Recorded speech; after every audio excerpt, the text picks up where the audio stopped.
Welcome to the show. Buenas tardes, Miami. What is up, everybody? It is the Hochman, Crowder, and Solana show kicking off this Monday afternoon where there is a lot to get to. We are pretty much rounding into the final week of preseason. Dolphins are going to play the Falcons. We have a lot to talk about between the Dolphins and the Giants. We've got a ton going on in the NFL world. The Dolphins, well, but Klay Thompson, officially official. Okay, all right, that's good. Klay in Miami. The Miami Heat seem to be rounding out the roster. Inter Miami, though, yikes.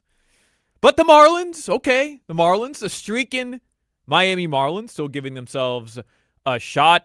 Hawk is off all week. He's out vacationing before the NFL season. Jimmy is off all week. He's cruising. Over-under I've set at the soft-serve ice creams Jimmy's going to eat on a week-long cruise is 74. Over-under is the number I've set it at. Zach Gelb, who filled in on Friday for Hawk, he's going to be in a couple days this week. He's off today. He's going to be in Tuesday, Wednesday, and Friday this week with the show. And then Crowder is with us, I think, for the entire week, but Crowder probably off today. He's going to try to make it a little bit later on in the show, but probably out for today. So you got me, it's Solana, and how about pulling a doubleheader today? Shout out to Daniel Day. Dan Day is with us. We'll take you up until 6 o'clock. Again, a lot of Dolphins today. We'll get to some Miami Heat today. Hard to be impressed from what we saw from the Fins in this preseason game. I'm obviously jacked up about Klay Thompson. What he gave up, by the way, to come here and join forces with Giannis Antetokounmpo and Bam Adebayo. So we're going to get to all of it throughout the show. Wes Goldberg is going to join us this hour. He is the host of the Locked On Heat podcast. He also recently started up a new project. It's called Locked On Dolphins Hit, and it's part of the Locked On Network. So he's been focusing still on the Miami Heat, and his coverage of Klay has been great, but he's also really been diving into the Miami Dolphins throughout all of training camp. So we'll chat some Heat and some Fins with Wes Goldberg coming up later on this hour. We're going to do 15 minutes of Game Day Uncensored. We're going to hear from Jeff Hafley today.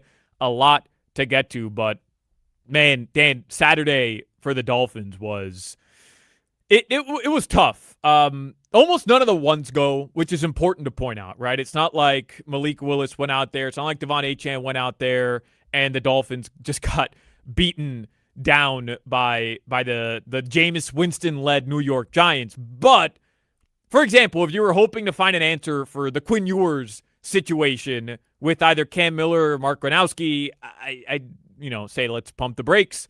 I still think the Dolphins have a backup quarterback situation that seemingly has no answers right now. Even though Cam Miller's numbers were fine, one really nice pass to Kevin Coleman Jr. kind of made up for just like pedestrian numbers. And my takeaway from the second half is my life would probably just be a lot better forever if I never saw Mark Gronowski under center for the Miami Dolphins ever again. Like I don't need to see that ever again. But the run game without Devon Achane, not good at all. Not good, Dan, like at all.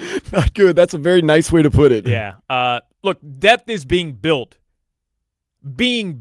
for the Dolphins, and that's just the reality that we're in right now. They don't have depth, and that is as clear as day when you're watching this team in that second half, going up against the twos for the New York Giants as well.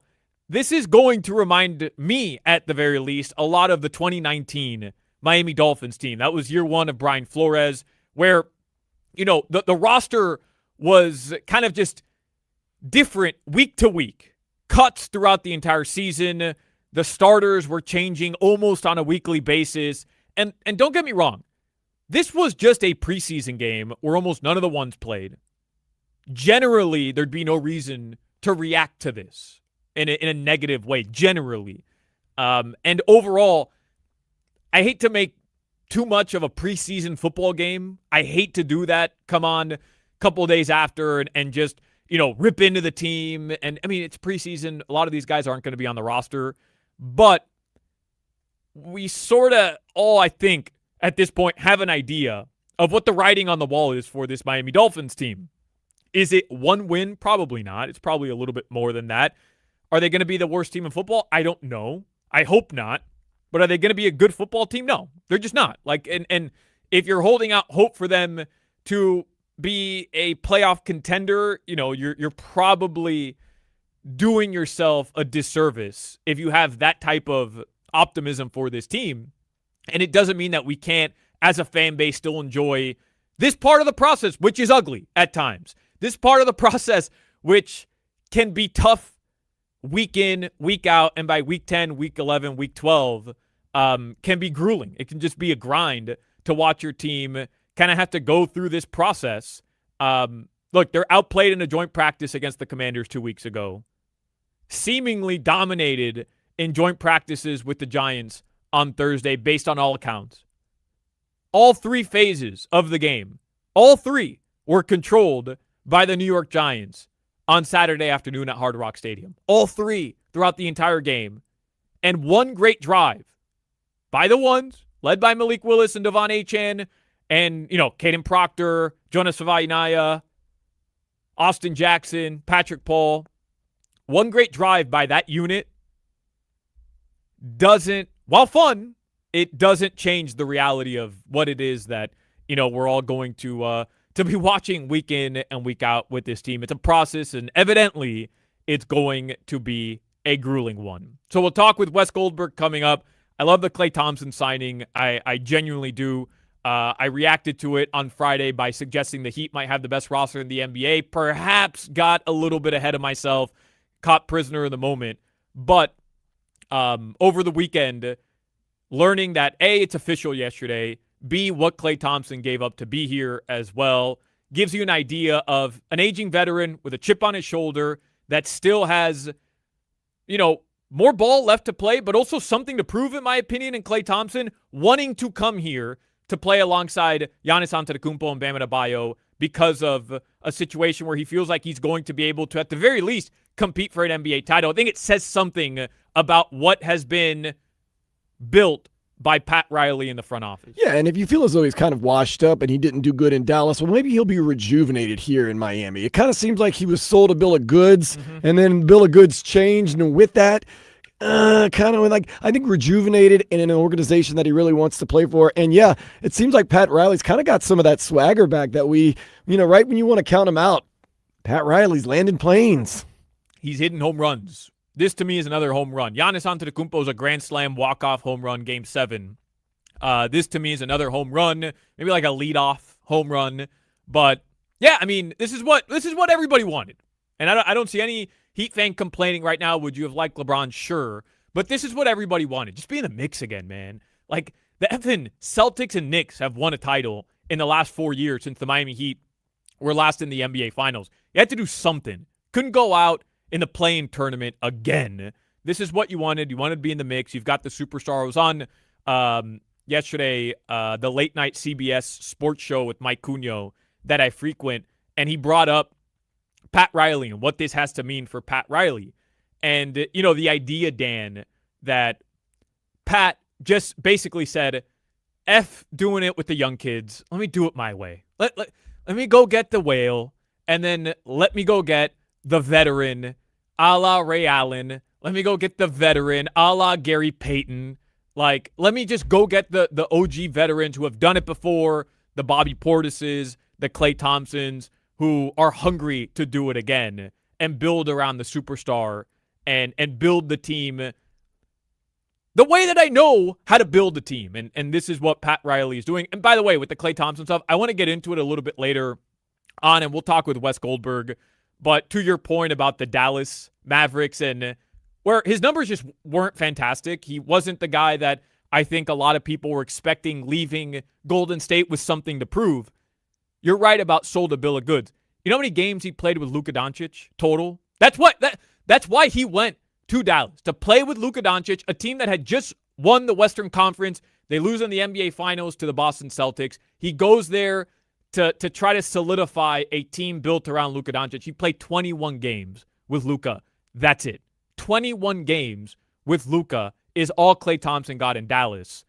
If Klay Thompson had played 2 full seasons with Luka Doncic in Dallas, I bet you those numbers would look a lot better, which is what Miami's banking on, by the way. 4th all-time in three-pointers, coming to the Heat, playing with Giannis Antetokounmpo. There's going to be opportunities to shoot the basketball.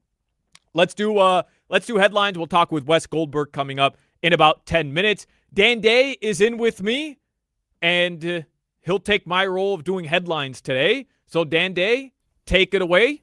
They're brought to you by Doral Hyundai in Miami. We go to the beach for a little solcito, and we want a low price. You save with your Pricito. Save now with your Pricito at Doral Hyundai. In case you're checking the scoreboards, the Dolphins did fall to the Giants 26-3. Cam Miller 6 for 11, 60 yards. He also took 2 sacks. The final preseason game Friday, 7 o'clock against the Atlanta Falcons. Yeah, so is Tua going to play?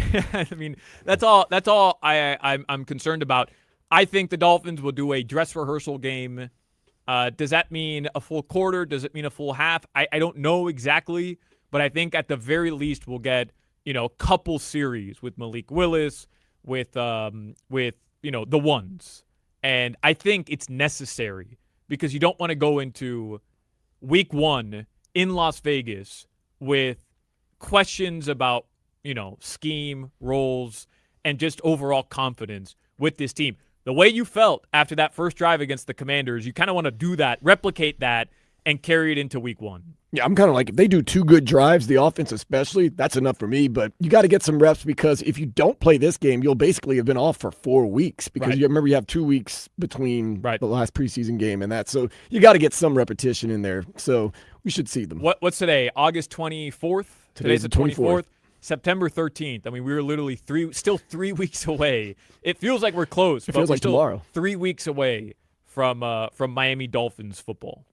Marlins, they did sweep the Nationals, winning 6-2 yesterday. And now a big test against the very hot, as of the past couple of months, Red Sox. They come to town for 3 games. The first pitch tonight at 6:40 here on WQAM. Actually, our sister station, AM. Yeah, it's on 560. It's on AM because you got South Florida High School Sports Show tonight. Yeah, how about the Fish, man? Taking 3. I watched a couple of the games over the weekend, and it was fun. I'm going out to the ballpark later this week, I think on Wednesday, to watch the Marlins and the Red Sox. So I'm looking forward to it. And look, this season has been just up and down, up and down, up and down. You're, at the very least, August 24th, with a month left in the season, you're in the mix. You're not in a great spot, but you're in the mix, which I think is all we could have hoped for at this point in the season coming into it. Leo Messi, he scored in the 82nd minute, but it was not enough as Inter Miami fell to Toronto FC 2-1. The Herons, they will host Montreal CF Saturday, 7:30. Oh, I love that. Montreal. Yeah, Toronto was winless in 13 of their last 14 games or something. Like they had won 1 of their last 14 MLS games, and they come in here. And it's not even just that Inter Miami lost the game because whatever. I mean, they got outplayed by probably the worst team in the MLS. There is something amiss over at New Stadium next to Miami International Airport. Something's off there. Something's off. So far, yeah. It's tough. Reports are the Miami Hurricanes football team will wear their 2001 throwback jerseys to honor the 25th anniversary of that team on Saturday, October 24th against the Pitt Panthers. I saw this. I saw like a leak from, because I don't think they've been officially released, right? I saw a leak. Can anybody confirm what I saw? Like, can somebody at Alex M. Solana, can somebody tweet me the proper jerseys? Because I saw a leak, and I mean, like, I love the jersey stuff. I love the cutesy jerseys. I love paying homage to like vintage jerseys or throwbacks. I love all this stuff. I eat it up. I'm like a 15-year-old playing 2K. I want as many jerseys as possible. But I wasn't in love with the renderings I saw or the leak I saw. It just seemed like a bizarre stripe going like across the jerseys over the shoulder pads. So somebody either DM it to me or tweet me to make sure I saw the correct leak. But I like it. A lot of people seem to take issue with Adidas down here for the Miami Hurricanes. And I'm a Nike guy myself, but like I don't hate Adidas. I understand why people remember the '01 Hurricanes and they just remember like, the mid-aughts of the Miami Hurricanes jerseys, and they want to go back to that vibe with Nike. But I feel like Adidas has done a pretty good job with the Miami Hurricanes and paying homage to that '01 title team. Good shout by the by Adidas. Good shout. Let's get to weather. This weather report is brought to you by Tornado Roofing and Contracting. Have a leaky roof? Take action now. Get your free estimate at 954-968-8155. Temperature is going to be in the low 90s with overcast skies, but a slight chance of rain. That's actually a good weather report. Excellent. That's too good for our show, Dan. Next hour, give me some nonsense.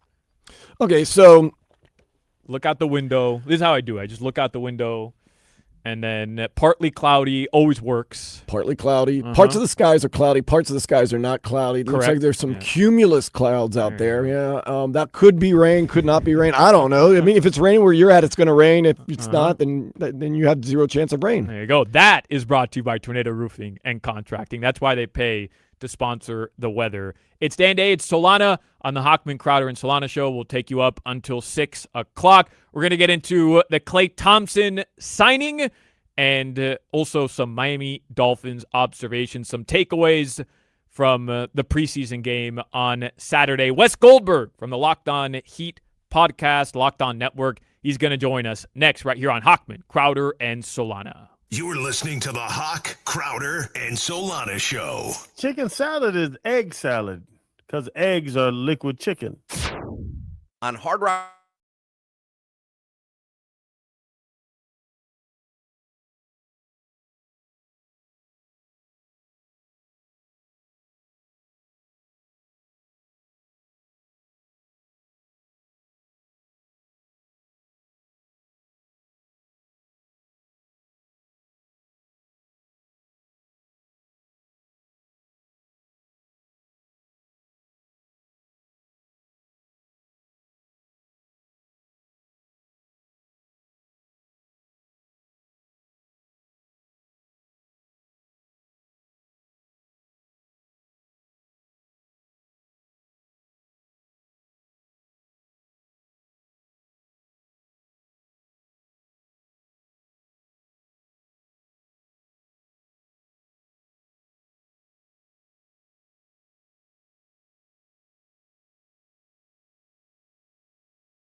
Welcome back to the Hochman, Crowder, and Solana show on a Monday.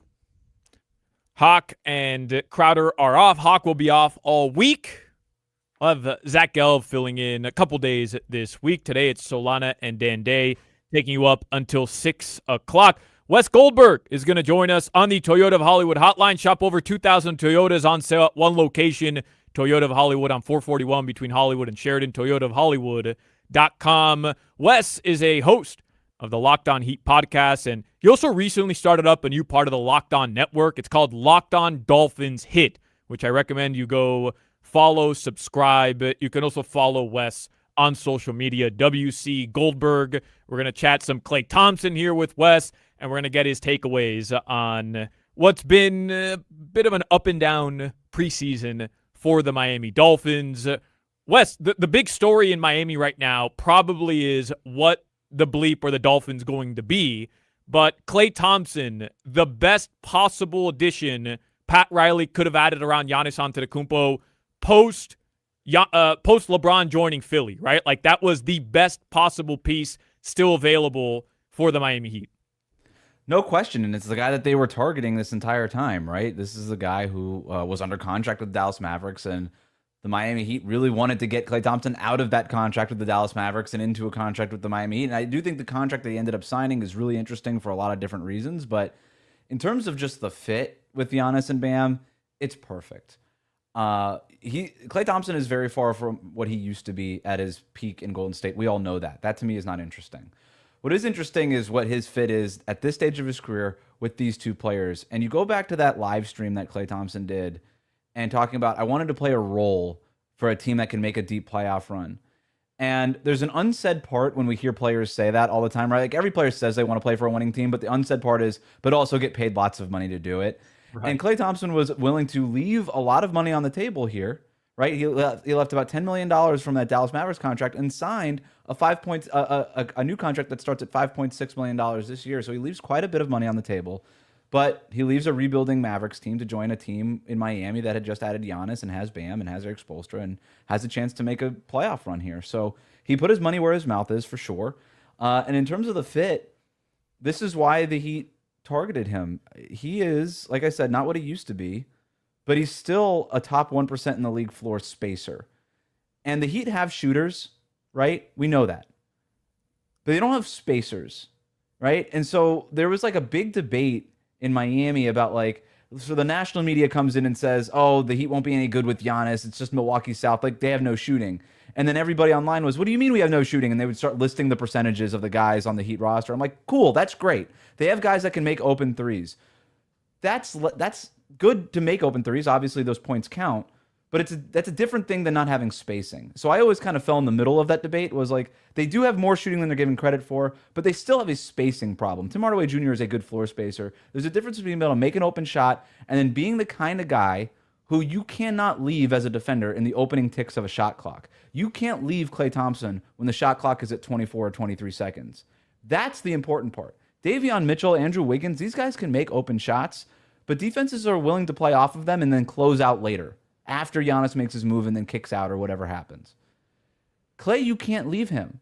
Klay makes Giannis's job easier. Klay makes Bam's job easier. You have to have a body on him because when he catches it beyond the three-point line, it's a red alarm fire for the defense.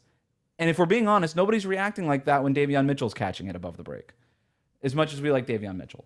So that's really the difference here is if you've got Klay, who, by the way, is not just going to stand there. He's an expert off-ball mover. Duncan Robinson used to study Klay Thompson tape just to learn how to move off the ball. If Giannis is going one way, Klay is going the right way that he needs to go to help Giannis get in the direction that he's trying to go to. He's an expert floor spacer. He knows how to use his gravity. And even though he's not what he was in Golden State, I can't count, you can't fill up one hand with the amount of guys who space the floor like Klay Thompson because he's that respected in the league still. He's not the defender he used to be, but he's still an awesome three-point shooter. So I think this is a terrific fit. Yeah, and speaking of spacing, even more so when it's Giannis Antetokounmpo with the ball, when it was Steph Curry with the ball, or when it was supposed to be Luka Doncic with the ball. To your point, you can't leave this dude open. He played 21 games, though, with the Mavericks. So are you with me, Wes, that the idea of looking at Klay's numbers in Dallas, which are not great, isn't probably a true representation of what it's going to look like when he's playing off of somebody who just commands the type of attention that Giannis is going to command. I think Klay's going to have his best season he's had since he left Golden State. That's the type of take I'm looking for here, Wes. Boom. That's There it is. Well, why? Just because it's Giannis? Just because? Because he's playing. No, the point you made is the exact right point. He went to Dallas to play with Luka Doncic, and then Nico Harrison was like, psych, and then moved him in February. Right. That's what Klay Thompson knows exactly what he wants. But going back to that live stream, he knows who he is. He knows he's a role player at this stage of his career. He knows the role that he's supposed to play. He's supposed to space the floor next to stars, and he's supposed to feed his own family off of getting those passes from those star players. That's what he wanted with Luka, and that's what he's getting with with Giannis in Miami. And I guarantee you that's exactly part of the calculus. Klay could have went anywhere after getting this buyout. The Lakers would have taken him back, right? You don't think Minnesota was trying to get Klay Thompson on the phone? Of course they were. Denver was probably trying to get him on the phone, but he picked Miami. And I think that speaks volume of what he was doing. And by the way, it's a great fit for Klay also, right? It goes both ways because Klay Thompson used to be an awesome defender. That's why he was the perfect backcourt mate next to Steph Curry. He was the guy who was defending the best backcourt guy. But Klay's not that guy anymore after the 2 major injuries that he's had. But now he doesn't have to be on this team, right? Where he kind of had to do that in Dallas next to Kyrie Irving and some of those younger players there. He's not going to be asked to be a great defender in Miami because he's going to be on the court with, in a starting lineup, Davion Mitchell, Andrew Wiggins, Bam Adebayo, and Giannis. Forget about it. Like, now he's got 4 defenders who can cover for him. And we know Eric Spoelstra is an expert at covering for multiple bad defenders in a lineup. Now he's really only has to cover for 1 in Klay. And he's not as bad as a defender as, there's other ones that Spo had to cover up for before. He's still really smart. He's still got size. That's the other thing about this team. They have so much size. They're going to only have like one guy at a time on the court who's shorter than 6'5". I mean, they have so much size across the board right now. But yeah, it's a great fit. Wes Goldberg, again, he hosts a Locked On Heat podcast. I suggest you follow it. Wes, this moves the needle from a shooting standpoint, like you mentioned, a spacing standpoint. And I think overall, like the psyche of the Miami Heat where, yes, you got the superstar, but you have a player of the caliber of Klay Thompson choosing, like you mentioned, could have gone anywhere, but he chooses to come to Miami. Kind of solidifies their position, and at the very least in terms of they're going to be in the conversation. People are taking them serious. But it didn't necessarily move the line a lot in Vegas in terms of how the Heat stack up against the rest of the Eastern Conference. I'm just curious because, yesterday I was on CBS4 with Mike Cunio, and I said, this is probably the deepest East of my lifetime. I'm 32 years old. I mean, we could go back, right? Like, we could go back to the early 2000s with the Pistons. But top to bottom, when you just talk about teams that got better, significantly better this year, most of them land in the Eastern Conference. How does, in your mind, the Miami Heat stack up? I don't want to put too much stock into the preseason, into the regular season with this team. Like, avoid the play-in tournament, try to get home court. To me, that would be fine. And then take your chances year 1 in the playoffs. But how do you think they stack up realistically now adding Klay with some of the top teams in the East? So I was doing this exercise on my notepad yesterday, and I had the Heat prior to Klay Thompson in probably a 3rd tier in the Eastern Conference. I put the Knicks in a tier by themselves. I give the respect to the champs. Like, you earn that for now. On paper, that's what you get. We've seen it. You're the champs. You get that. Beneath them, I had the Indiana Pacers, who are going to get Tyrese Halliburton back, and I think we can't overlook that. I had Cleveland after adding Peyton Watson. I think that puts them in that tier. And I have Detroit, who is still the number 1 team. It was the number 1 seed in the league in the East last year, and I give them that respect too. And then below that, I had Boston, who got worse. I had Philadelphia, who obviously got better. I have Toronto, kind of big question mark that's shaped like Kawhi Leonard there. I have a few other teams. I had Miami, right? That's where I had Miami. And Atlanta probably is in that group too. Since thinking about it, I'm actually moving Detroit down into that 3rd tier because I don't love the moves that they made as much as I thought I liked them before after thinking about it a little bit more. And I'm moving Miami up after they got Klay Thompson. I think Miami's in that next tier with Indiana and Cleveland. I think they're that good. Not only did they solve their spacing concerns, because now you get to have one of Klay Thompson and Tim Hardaway Jr. on the court at all times. You're going to toggle between these 2 guys? Forget about it. Those guys are awesome. Like we said, the other guys can make open shots. They're not going to be the best shooting team in the league, but they're certainly not going to be the worst. And I think you could say the same thing about their depth now. Depth was the other big concern that they had in Miami. But now you're taking Tim Hardaway Jr., who's probably overtaxed as a starting 2 guard, to a bench role where, I'll remind people, he was a finalist for Sixth Man of the Year. That's where he thrives. So now you have a Sixth Man of the Year finalist coming off your bench, a proven front court rotation guy who's been in the Sixth Man of the Year conversation, and Bobby Portis pretty recently, and then Pelle Larsson, who isn't really known nationally, but we all know locally. That's a legit guy, a legit two-way player coming off of your bench, who now is wearing a headband apparently. So that's, how many bonus points you get for that is gonna be great. In my book, a lot, by the way. Just want to point that out. A lot. I think it counts. And the Heat also have now 2 spots that they can fill on this roster because Clay decided to take a little bit less than what had been initially reported there. So they're going to be deep. They're going to have depth. It's not going to be the deepest team in the league, but I actually think they might have more depth than Cleveland, who's very top heavy. And they might quietly have more depth than the Knicks, which sounds crazy, but the Knicks are relying a lot on guys like Jordan Clarkson and Landry Shamet, and they lose Mitchell Robinson, who is a really impact guy off their bench. I'm like, yeah, you're not the deepest team, but you might be deeper than some of your peers right now at the top of the East in terms of the top-heavy teams. I think the Heat are maybe I'm drinking too much of the Kool-Aid here, but I think they've solved a lot of, in one move they solved they addressed their 2 biggest problems. With this stuff, you always have to let it play out because Friday when the news drops, I'm on here with a Knicks fan in Zach Gelb and Crowder, who just thinks I'm the biggest Heat homer, to a fault, by the way. I probably am. And I'm saying I think the Heat just became the best roster in the NBA on paper. And maybe that was prisoner of the moment stuff, maybe. But, to your point, the Knicks are the champions. Genuinely can't take that away from them. But they are top heavy. That's a great starting 5.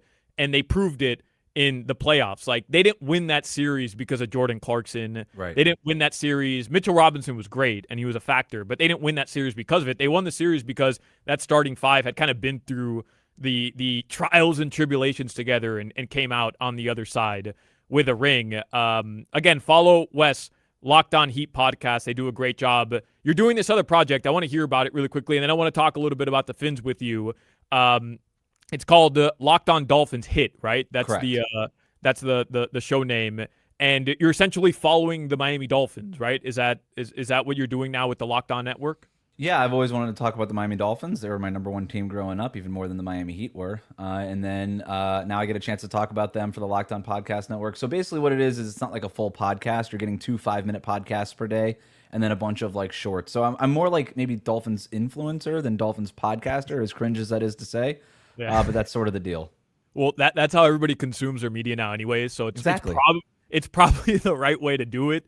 So quickly, your thoughts on the Dolphins right now, because the drive against the Commanders, that's what we're calling it, the drive. Yes. What was great. It was fun. It gave us, a little something to nibble at. But then you seemingly get dominated in the joint practice against the Commanders and then against the New York Giants as well. No ones go on Saturday against the Giants, but your biggest concern with the team right now would be that they stink. I don't know. They obviously are not going to be good, but this is the point that I keep making on my show is we knew that. What part of this is surprising? To me, It would have been really surprising if they looked awesome in these 2 games. Oh my God, the 3rd and 4th string guys look amazing. That would have been very surprising. I thought this is what a rebuild looks like. Now, I understand that there's some attention to detail concerns and stuff, but everybody's new here. I really wish I could give you the big overreaction. I wish but I can't get there. I have a really hard time getting there. I'm just yeah, these 2 preseason games aren't great. The drive, as you're saying, I'm calling it the same thing on my show. It's the most famous drive in Miami Dolphins history already. I don't even know. Rank this among the moments of the last 30 years. It's that and the catch that kept us from being defeated against the Ravens. Right. It's doing a lot of heavy lifting in terms of Miami Dolphins fans' hopes right now. But hey, I do kind of think we know what the starting lineup's going to look like. The defense has some question marks. We'll see. I don't know. I kind of just wish they would have just televised the joint practice if that was what they were going to do with the preseason game. Yeah, that's what Joe Shad from the Palm Beach Post has been saying. If nobody's going to take the preseason serious, and these joint practices are really going to be what coaches are utilizing to evaluate their teams, let's start televising Pick one. joint practices. And by the way, why wouldn't the TV networks jump all over this? I mean, the NFL gets eyeballs. They could be running sprints and people will tune into it. But in terms of Malik Willis, I'm with you, by the way. I started the show today telling Dan Day I'm not coming on here to rip the second and third string guys because, one, I don't think half of these guys are going to be on the team in 3 weeks. And two, this is what 2019 was. Starters look different every week. Players got cut throughout the season. Like, this is what a rebuild, to your point, looks like. But Malik Willis, at the very least, like, have you seen anything from the drive, from his comments, that leads you to believe that, he could be the guy moving forward for the Dolphins? Yeah, look, I think the things that he said to the media, his public comments, some of his podcast appearances, like, I like what he's saying, right? I think he's saying all the right things. I think there's an optimism about him that I think specific for what this team needs. I think sometimes you need like a cynical quarterback, and I think some teams need an optimistic quarterback, and this team particularly needs an optimistic quarterback. I think that's good for these young guys. And the arm talent and the leg talent are there, right? Like, I think it's going to be really interesting to see him play behind this offensive line. Some of these rollouts and the things that we've seen the film on, I think, are really interesting.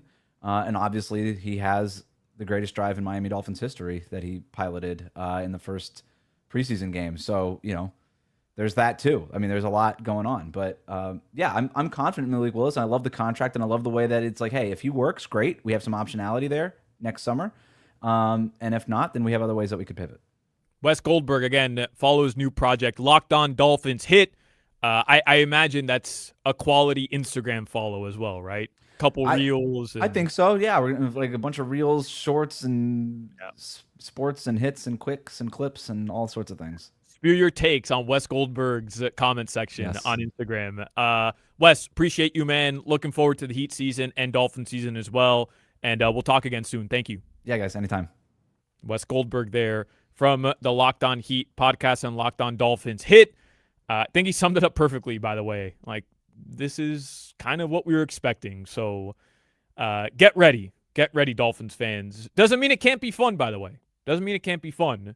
Just not in the way that we all were kind of hoping, which was ending a 25-year winless drought in the playoffs. We're going to have to wait on that, at least for another season. It's Solana, it's Dan Day, it's the Hochman, Crowder, and Solana show. We continue on after this commercial break. You're listening to the Hawk, Crowder, and Solana show. He's going to Greenbow, Alabama. We're getting towards the end of August here.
very different music than when Jimmy is running the show, Dan.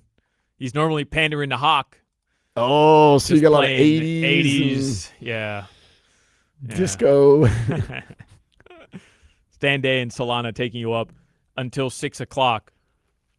Today, Dan, is National Waffle Day. Ooh. And to stay true to the show, I'd be remiss if I didn't get your take on this. I don't know where exactly you stand on waffles versus pancakes. I know that's the big debate always. Even though I love both, I love pancakes and waffles. I'm gonna just kind of straddle the fence on this one. I do love a waffle though. There's something just delicious about a waffle. Yeah. But waffles to me connote breakfast.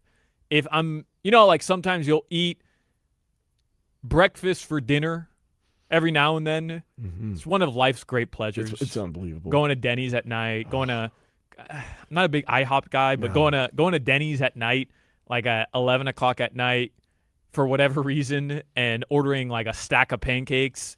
I wouldn't do that with a waffle. Yeah, it doesn't transition to dinner as well as like pancakes and Right. omelets and Right. breakfast sandwiches. Right. Yeah, I'll never get a night like, oh man, let me get this waffle. Now, Waffle House, at least where I'm from, it's like a third date place. Like that's when you're comfortable Mhm. with your lady. Right. You're like, hey, we're going on our third date. I'm taking you to Waffle House. And they get excited Mhm. because, Waffle House at night, oh, You might have just stumbled into something. If you can't take your significant other to Waffle House by the third date, then that's not the right person. you're not for you. vibing. Yeah, You're just not, yeah. and if they're not excited about it, they should be excited. Like they're like, yeah, I told my Right, friend. You right. know? Like if they begrudgingly go like, oh, This I guess, sucks. yeah, this sucks. Seriously, we're going. Why are the tables sticky? Like now they're complaining. Why is the menu dirty? It's like we're at Waffle House. Like yeah, that's the guy flipping the waffles over there, flipping the pancakes, has a cigarette in his mouth while he's cooking. That's the experience. And that's one of those things with you're dating someone or whatnot. You have to be able to go into the house like you tonight and just go, Valentina, I want to go to Denny's tonight. And if she's your soulmate, should say, awesome, let's go. Mm-hmm. And no question about it. Not like, well, why are we getting breakfast at night? Just, yeah.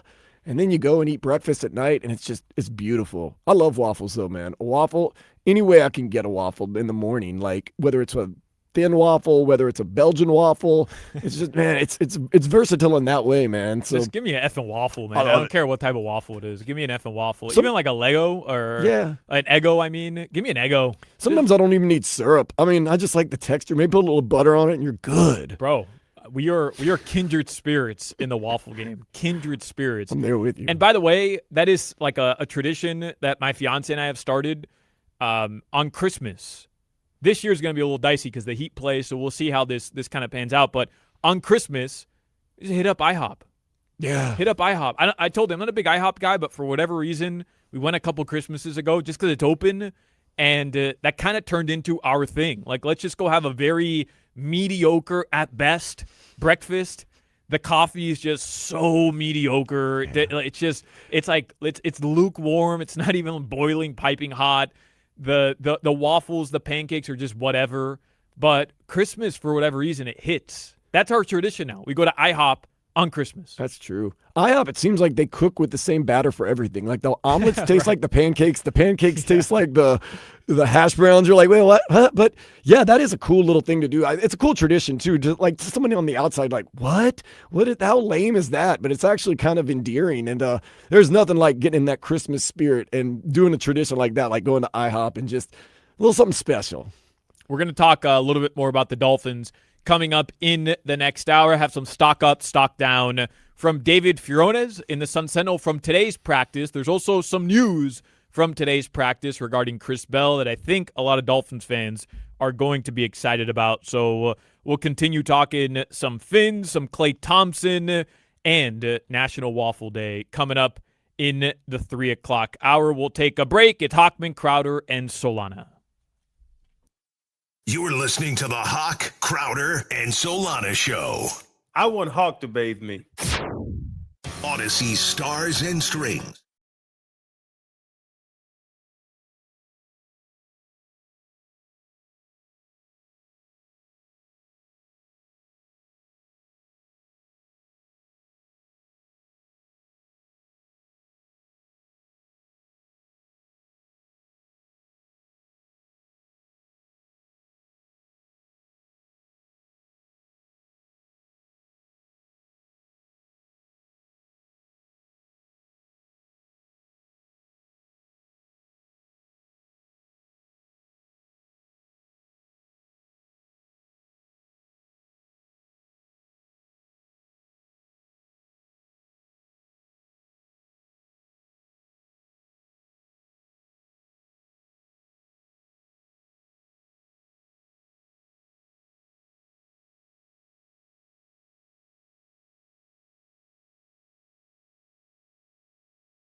3 o'clock hour, Hochman, Crowder, and Solana show continues. We've got some Halfley stuff that I want to get to this hour. We're going to do 15 minutes of game day uncensored. You can listen to us, as always, FM 104.3 WQAM. We've also got us on the Odyssey app. We're everywhere now, right? The TuneIn app. Like every single app possible, you can catch us. We're also streaming live on YouTube and Twitch. Mr. 305. Dale. God bless. Dale.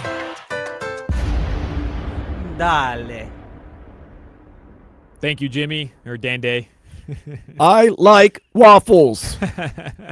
It's 305, ladies and gentlemen. It's sponsored by Miami Lakes Chevrolet, where you walk in as a customer and drive out as family.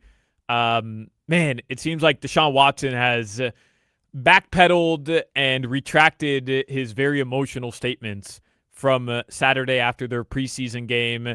Deshaun Watson named QB Uno in Cleveland over Shedeur Sanders. That does not surprise me. This is what's interesting. If Cleveland wanted to take the Tua route with Deshaun Watson and just say, all right, we're going to cut him. We're going to go youth movement with Shedeur Sanders, and we're just going to ride this out and see where it takes us. Cutting Deshaun would have, as Spotrac writes, crippled the Browns with an $86.2 million dead cap hit for 2027. The largest cap hit in NFL history.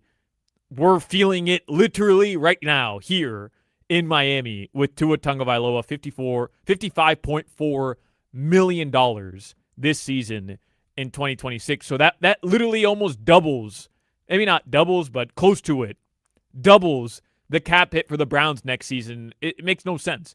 And I know there's a lot of people who want to see Shedeur Sanders succeed in the NFL. Not that I don't, by the way. Like, I don't really, like, I don't feel any sort of way, good or bad, about Shedeur. I think it's a cool story if he would have been great in the NFL or is great in the NFL. I think that'd be fun. I think he's a fun player to watch. So it's not like I'm not a Shedeur Sanders fan. I just don't really care that much about Shedeur Sanders one way or the other.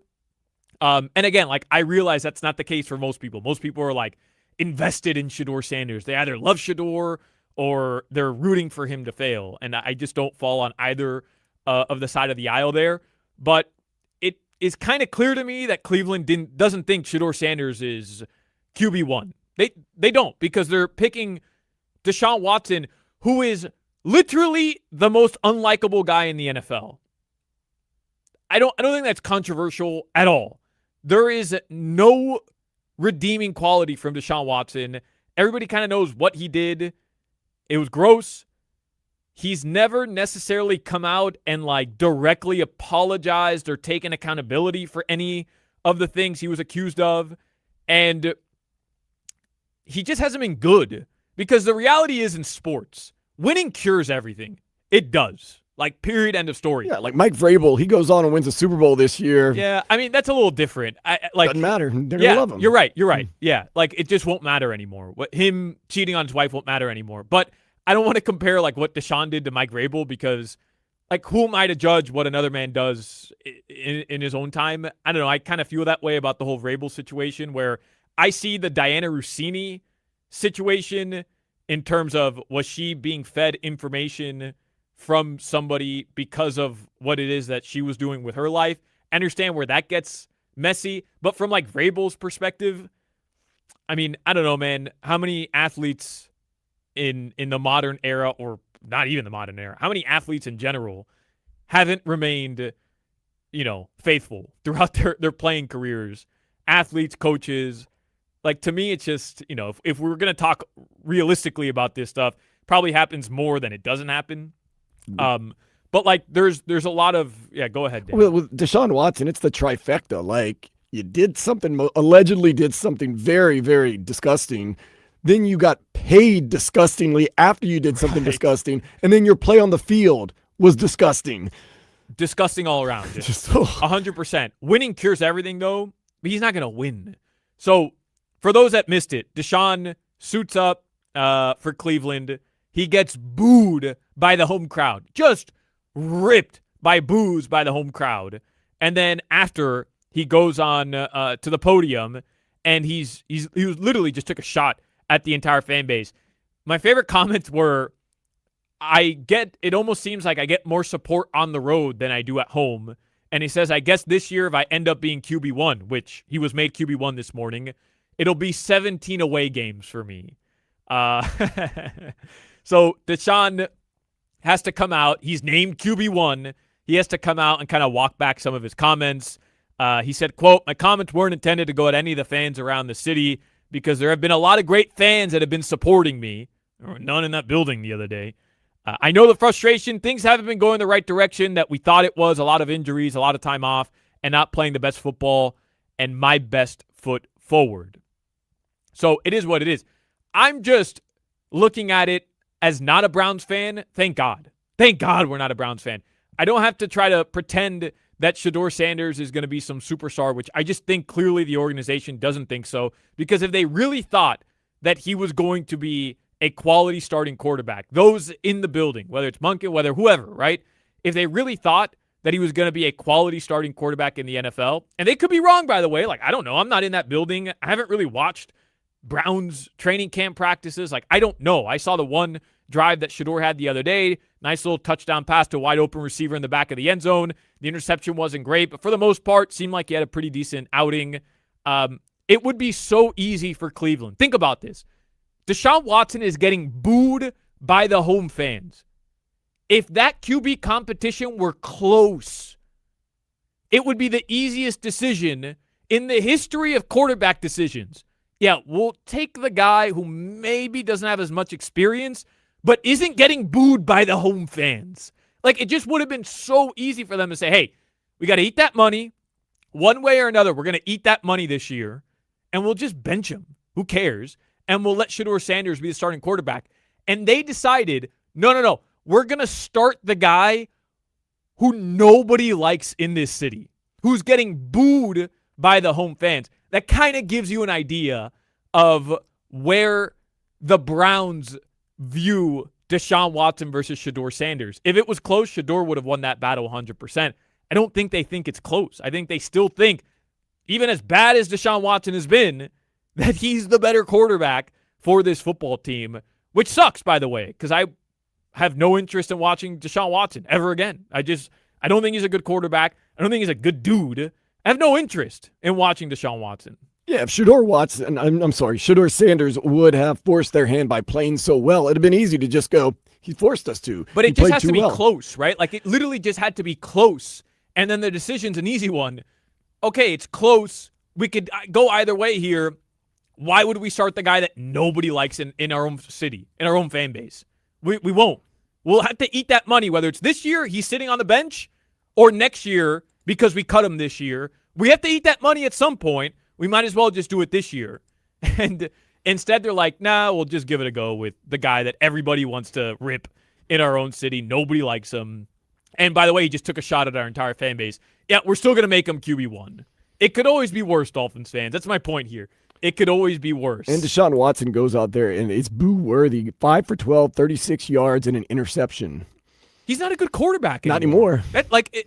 It doesn't forget about what he did. He's not a good quarterback anymore. He's coming off major injuries. Not a good quarterback. The last time Deshaun Watson was a good quarterback in the NFL was 2020.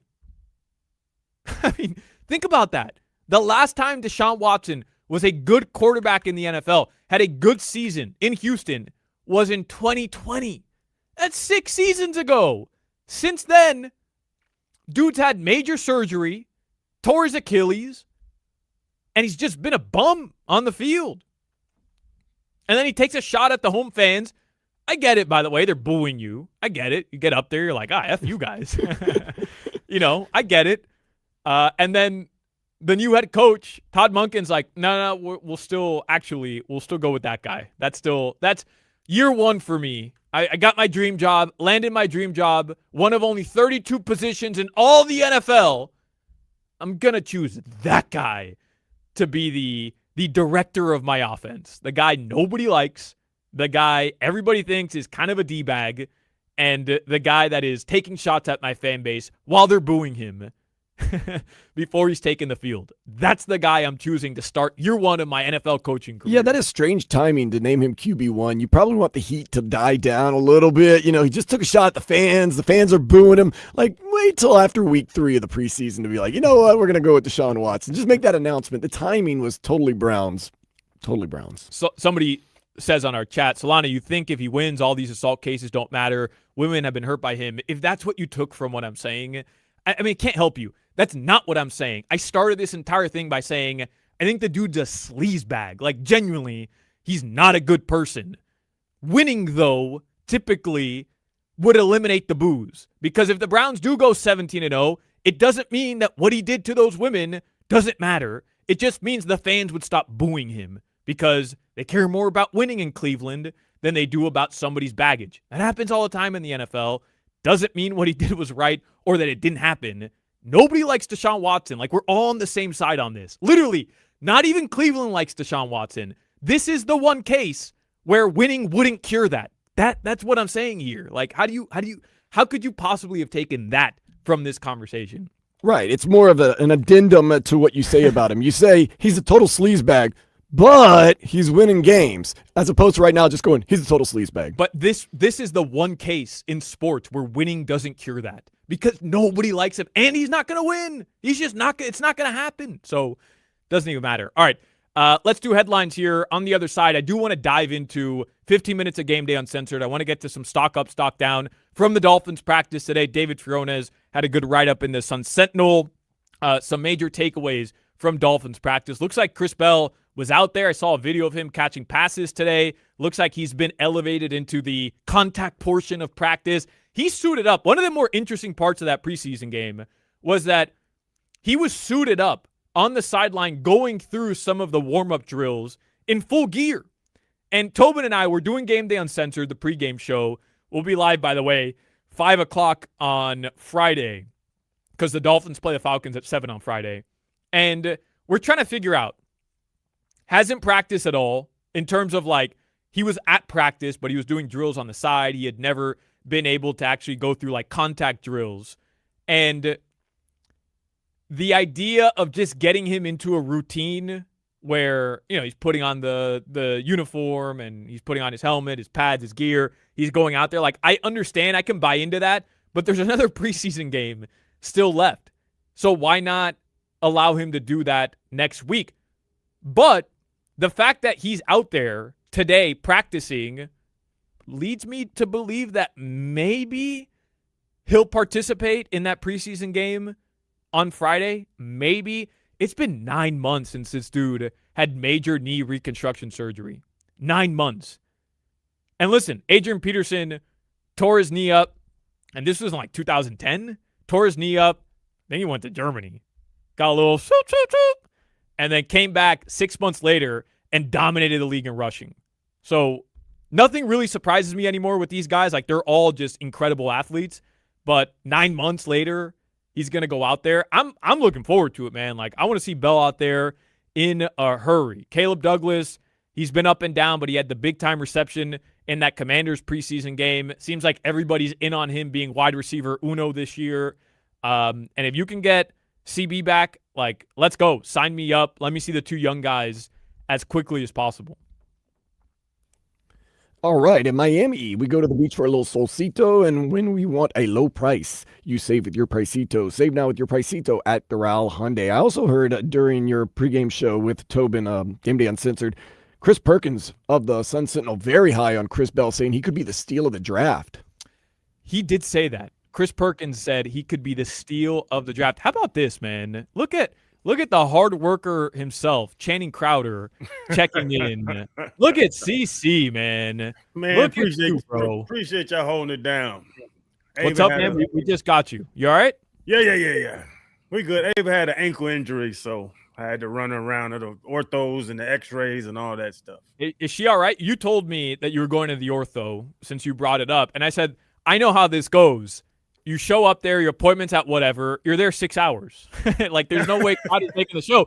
But I forgot. To be fair, Dan, I forgot. It's Channing Crowder. Like, you walk in there and you've had 73 knee surgeries. They're like, all right, yeah, let's just get this guy in. Let's get him in. Just be quick. It's funny. The lady said that. She was like, "Hey, Mr. Crowder, you didn't age a day." I said, "I know you're lying, but thank you so much for the comment." Is And, Ava all right? Did she roll her ankle? Yeah, she just rolled it. You know, you step on somebody's foot and your ankle turns over. So you got to check with growth plates and sprains and strains and all that stuff. But she'll be good. Yeah, I'm a hooper like that. That's the worst, man. That's the worst. Yeah. Did you see how I said it so casual, Dan? Oh, she just rolled her ankle. Like, yeah, you know. Yeah, like that happens to us. That happens to us hoopers all the time. It's a tough injury. Hey, you're a good father, though, man. When I would fall on someone's foot and my ankle would be twisted up, my mom, Big Lynn, would be like, just put some dirt on it. You'll be all right. Walk it off. But Mom, I can't move. We were at the X-ray at 7:30 this morning. Damn. Yeah, man. But to the point that the medical system is a little flawed. I got to get a recommendation to go to here, to get a recommendation to go back to the same lady, to get another recommendation to go to the ortho, to get a recommendation to go get it. Why? Listen, just send me to the first place I need to be, son. It makes no sense. You got to go get an appointment to then get the prescription to get the MRI, because the doctor's going to be like, this is what happened to me when I tore my knee up, Crowder. It was like, okay, I have to get an appointment with my general doctor, who's then going to refer me to a orthopedist. I'm going to go to the orthopedist. I haven't had my MRI yet because I can't get an MRI because I need the orthopedist to sign off on it. Then he's going to tell me, okay, go get the MRI. Then if you do it through like the channels that they want you to, then he writes the prescription. The lady in the office then is like, okay, where do you want the MRI? Okay, they don't have an appointment. What's today, August 24th? Yeah, their next available appointment is February 17th, 6:30 a.m., and it's in Hallandale Beach. You live in Kendall. How does that work? Is that good? Okay, perfect. Let me set you down for that. It's like, no, I can't walk, lady. I can't walk. I need this now. And then you end up just paying out of pocket at one of these MRI places anyways, and then you just go back to the doc. Like, it's enough already. It's enough. What? But they love to see that signature check come in. Oh hell yeah. Come on with it, baby. We were talking about Deshaun Watson a couple seconds ago. Let me catch you up to speed, Crowder, because I know you've been around all day. But basically, Deshaun gets booed by Cleveland. After the game, he rips the fans. And then today they named him QB1, so then he kind of walked back his comments. And I didn't want to revisit this later, so we might as well get your thoughts on it. My takeaway is, normally in sports, winning cures everything. Like, you could be a D-bag, you win, people will love you. And this is like the one instance where I don't think winning, which he's not going to win, but I don't think winning cures anything, because nobody likes Deshaun Watson. Like, they just don't. Nobody likes this guy. Here's a lot of knocks against him. That's a nice way to put it. Yeah. You have on the field, off the field, you have play decline, you have all of that.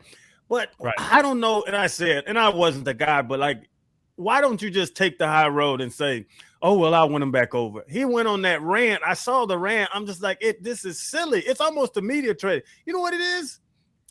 I wouldn't say it's the same thing, but when Tua came out with his stuff about, you're sitting up eating your chips and you don't know, like, what are we talking about, you well-paid quarterbacks? But they're humans too. They're getting their feelings. And it seems to me that Deshaun kind of gave up on being a good guy. He's the villain, and he's going to just be that. And if you start me, start me. If you boo me, boo me. He did make a good point, though. The only good point was they cheered when I got hurt. Yeah. So why do I really care about what they think? I understand him being upset in that moment and just being like, you know what? F it. I don't care. Like, I'm getting paid $80 million or whatever the hell the contract is. He's gotten paid a lot more throughout his career, and they booed me when I was injured, and they've been booing me every time they get the chance. I understand him being mad, but I understand the Browns fans booing him. Like, yeah. I get it. I get it. And it's funny you say winning heals everything. If the Browns are 7-1 and you're already shaking your head. If the Browns are, that's what I'm saying. But if they are 7-1 and he's the MVP, NFL MVP leader right then, they're gonna start clapping a little bit. They will. But to your point, but that's a pipe dream. dream. It's not gonna happen. It's not gonna happen. Yeah. It's just not. It's just And there's then no with him, way- it's the off the field stuff, it's the domestic stuff, it's the all of that. No, he's a weirdo. He's just not a good dude. So- Everybody knows that this is 6 years old. Like we don't have to get into it. Dude's a weirdo. I mean, it's that simple. But I remember people that still were mad at Ricky when he came back. He quit on us. He's out here balling. We're running the Wildcat. Rick is going crazy. But I remember when he quit on us.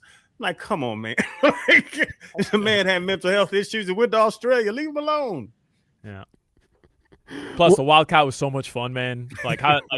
That's literally. I mean, we talk about it all the time, but if you're ranking the most fun seasons in the last 25 years, I guess 2023 and 08 are the two most fun years since the Dolphins last won a playoff game, right?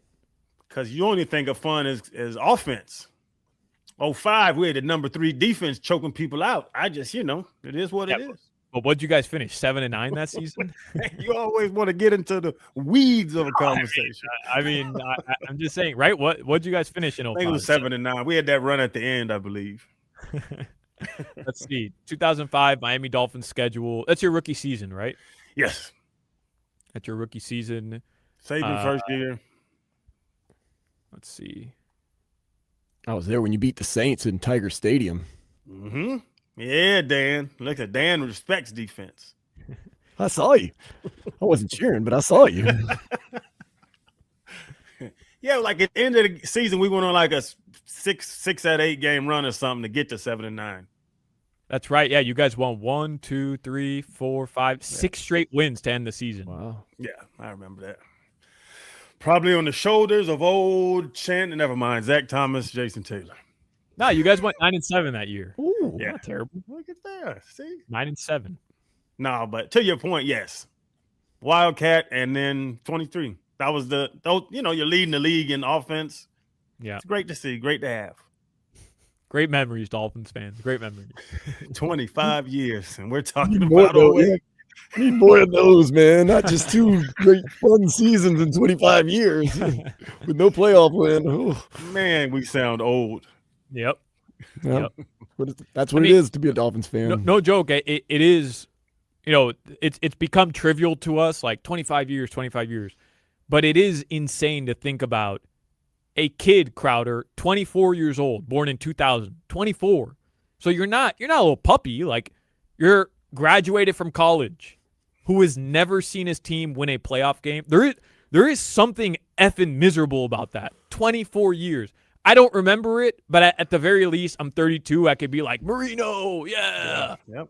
Even though I don't really remember Dan playing. Imagine being 24, and because your dad was a Dolphins fan, you've put up with this misery your entire. You don't know anything else. You've put up with this misery your entire life. Somebody asked me that. What's bad organizations mean?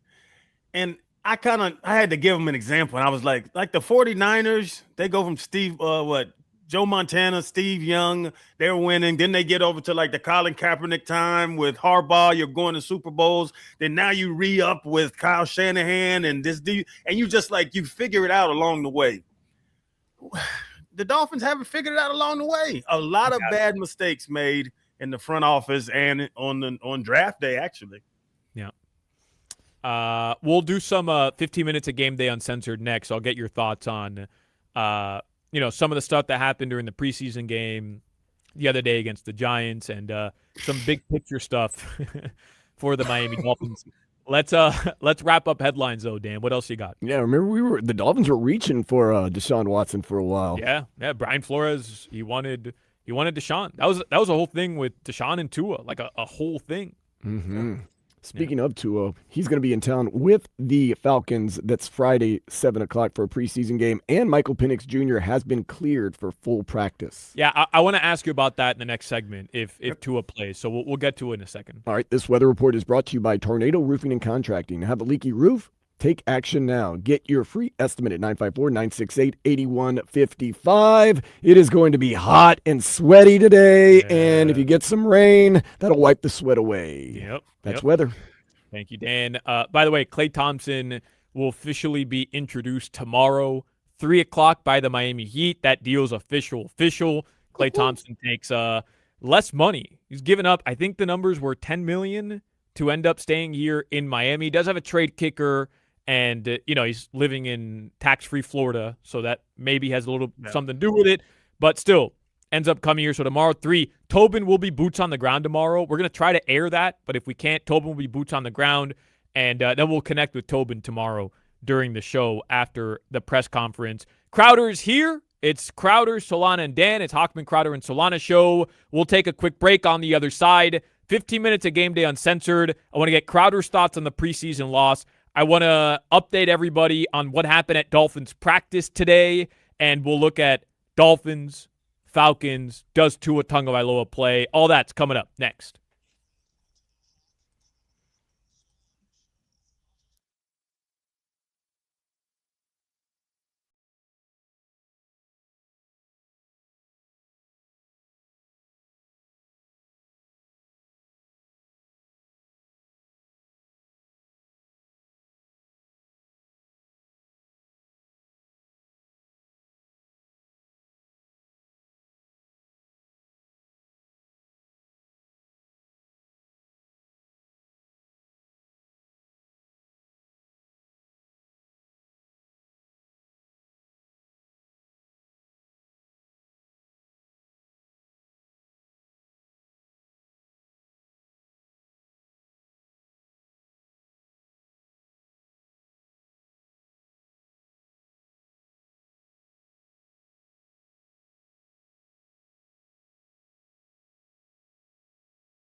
All right, let's do 15 minutes of Game Day Uncensored. It's brought to you by the Invitation to Lexus Summer Sales Event. Get offers on select models now through August 31st. Crowder is here. Solana, Dan Day, we're going to take you up until 6 o'clock. Couple notes from practice today. Quinn Ewers was back at practice.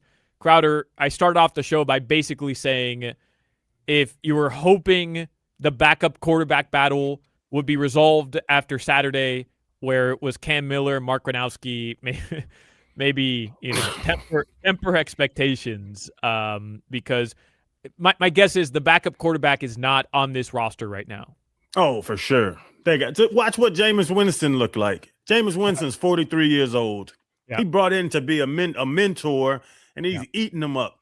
Yeah, it showed the depth. That's the one thing. Because you get mad just watching the game. You just, man, we can't do nothing. Yeah. 2 for 11 on third down. So bro, I thought about it. Last year's UM team could have beat that team that played the Giants. You think so? Like, really? Yes. I'm not, and I always say, don't say prime Alabama would be the NFL team. But those guys they're college guys. All those dudes were in college last year. All them dudes are puppies. Reuben Bay would have gave them pure hell. I'm just telling you. We knew you. In retrospect, you step back and look at it from a realistic standpoint and not fandom. A lot of those guys are not going to be in NFL rosters, but it was embarrassing to see 102 yards. I was going to say points. 102 yards generated over 4 quarters. You know, it's. I hate doing this. I hate doing the college team will beat an NFL team. But Crowder, you might not be wrong, because now that I'm thinking about it, Carson Beck. Would you rather have Carson Beck or Cam Miller or Mark Gronowski running your team? Honestly. Easy answer. Carson Beck. Carson Beck, right? And then, look, I like Jalen Wright and Ollie Gordon. I'm not out on these guys. But would you rather have Mark Fletcher at running back? Yes. Or would you rather have Jalen Wright or Ollie Gordon? I mean, I don't think it's that crazy. Maybe we're being stupid, but I don't like. Bro, maybe we're being stupid, but maybe we're not being stupid. I don't think that's a crazy take, is it? Mark Fletcher. If Mark Fletcher next year is in the NFL, is it crazy to think he'd be better than Ollie Gordon and Jalen Wright? I don't think so. No, he's better than them. Malachi Toney? Right. I was going to say, genuinely, would you rather have Malachi Toney or Tutu Atwell? Come on. Malachi Toney. What's the big light boy? CJ Daniels, I think his name was. Come on now. I was thinking about it this morning, driving around, and I was like, you know what? That last year's team might have beat this Dolphins team. Not this Dolphins starting roster. Right. Yeah. You're talking about the guys. You're talking about the guys that were playing in the fourth quarter the other day. The humans that we rolled out against the Giants. That's who I'm speaking of. And that was embarrassing. And I'm not taking anything from Halfley. I'm not taking anything from any of those guys. I'm just saying that was embarrassing. And I would like to see a lot more of our starters play in this third preseason game and stop worrying about whatever the joint practice snaps. It's not the same. I used to hold the hell out of people in joint practices. I was trying to tell you that last week, bro. Like, I understand why joint practices are important. I think they're good. I'm not against joint practices, but the idea that we've just completely started to disregard the value in preseason games because joint practices tell you everything you need to know about your roster. I don't know. Like, I can't buy into that completely. I can buy into, hey, this joint practice is important. We're going to get to see our guys go up against other ones and whatever, because you can't control the variables on the other side in a preseason game. Like, if the Giants weren't going to play their ones, then what's the point of the Dolphins ones? Like, I understand it. I get it. You don't want injuries. Like, who's the running back in Alshon Jenti? Yeah, Ashton Jenti, yeah. Yeah, Ashton Jenti, excuse me, was carted off the field the other day, not in a preseason game, but in a practice. Like, that bleep sucks. You know, that stuff can happen. I get it. But, Crowder, you're telling me Dolphins, Falcons on Friday, that has to be a dress rehearsal game, doesn't it? It has to be. It has to be, especially especially with what you saw, especially if you're sitting there honestly saying, okay, the joint practice made us better. Did we get better? Because it's like a drop off. And even with the young guys, now I understand the tops weren't playing, but you need to have some backups in this team. Knock on every ton of wood in the world. Devon Achane and Miller and all those guys, they can get hurt. Pray to God they don't. They can. Now what are we rolling out there? And that's what you have to worry about. And that's what the depth. You have to say they have no good depth, no good depth. You have to have some of those guys, and I would say a lot of those guys have on different color helmets right now. Yeah, the depth is TBD. By the way, I heard Omar today. He was on with Joe. Dan, I know you were on that show this morning. And I heard Omar Kelly from the Miami Herald. He said that he's kind of been working on his own roster, going through like, okay, who's going to be here, who's not. And he said he was being almost like courteous to a couple guys, and he said there's 42. Was that the number, Dan? Do you remember the exact number? But like 42, 43 players. He said 42, and he counted every rookie. Right. Counted every rookie, Crowder, which Not gonna happen.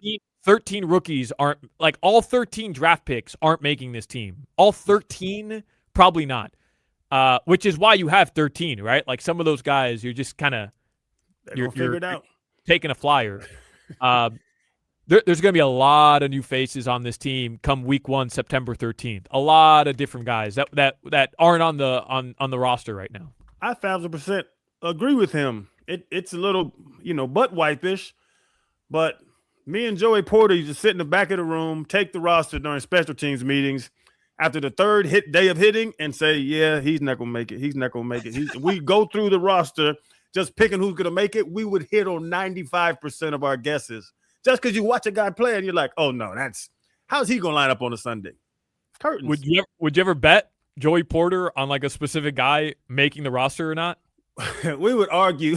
We'd argue about people because it was all about like geographical location. It was never about football. No, bro, he's from California. He's a dog. I said, they got ran over 3 times yesterday, PZ. No. Us Cali guys are built different. It would just be about that. Guy from Georgia or UF, I would argue for. But, yeah, you'd really know. Because I know Joey Porter would bet on anything, right? Isn't that who you bet on, like a bird leaving a rock or something like that? Sitting at the old Hard Rock, 2, what's them, loons or whatever they're called, the little inhinguses. Sitting there, he got roasted the night before in the casino. So we go to have lunch. We go to have lunch at Hard Rock. We're sitting out on the dock eating some wings. Hey, Crowder, bet me 1,000 that left bird takes off for that right bird. I said, what? The word out there on the log, it's gonna take off. The left one to take off before the right. I said, man, I'm not betting $1,000 on ducks flying away. Man, you scary. You scary. I am scary of ducks flight. Crazy, man. Yeah. But it's you can see, and Sully can see, and Hafley can see that they've been in this game long enough. Like, yeah, what we saw, they know it's unacceptable, and they're going to address those problems. We're going to take a break. On the other side, Crowder, there was some weird news on Kenneth Grant that I don't really know what to make of, so I want to get your take on it. We'll take a break. More Hochman, Crowder, and Solana next. You're listening to the Hawk, Crowder, and Solana Show. I'm uncomfortable walking inside a tree. How about we talk a little Cheetah Pompano Beach? Because Cheetah Pompano Beach is your party headquarters.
We'll continue 15 minutes at Game Day Uncensored here. In the next hour, I do want to get to a really hot take regarding Ruben Bain that I loved, and odds for Ruben Bain to win NFL Rookie of the Year as well. So I'll get to that in the next hour. This will be a short segment, but this is interesting. David Fioronez in the Sun Sentinel, we were reading some of his practice notes, and he wrote that Kenneth Grant was using a scooter to move around on the sidelines as he interacted with players. Man, and look, he doesn't. I'm gonna text Fioronez to try to get some clarification, because he doesn't necessarily. I was talking with Tobin about this. He doesn't necessarily specify like what type of scooter. Was he using like a Razor scooter? Was he using maybe just trying to save his legs for the regular season? Right, an electric scooter. But I think what he's trying to say there is he was using, one of those injury scooters where you have your leg propped up on it, which sucks. It doesn't mean that Kenneth Grant, is out a significant time. I guess we'll find out. Doesn't mean he's out a significant time, right? Like, we'll find out. But that sucks to read, because the way I look at this season, Dan, is yes, the rookies, Caden Proctor, Chris Johnson. Obviously, if you can get something from Chris Bell, that'd be unbelievable.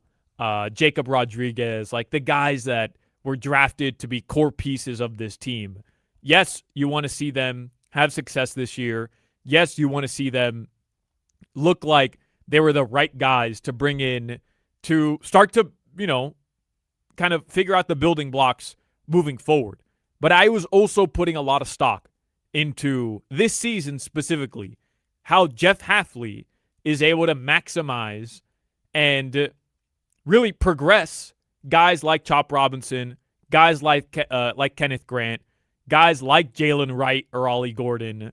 Obviously, Malik Willis, we know that's going to be a massive thing. But the dudes that you've had here, Jonas Savainaya, the dudes that you've had here at least a year, who are getting somewhat of a fresh start despite maybe not having the best seasons, whether it was last year, whether it was a rookie season. To me, that was a big part of this entire process and the equation of, is Jeff Hafley the right dude for this job, which is, hey, are you going to be able to really bring the best out of those players? And the idea of Kenneth Grant having to miss time, I was just reading here, Crowder, that Fioronez wrote that Kenneth Grant was using a scooter to move around as he interacted with players today. And that's not good.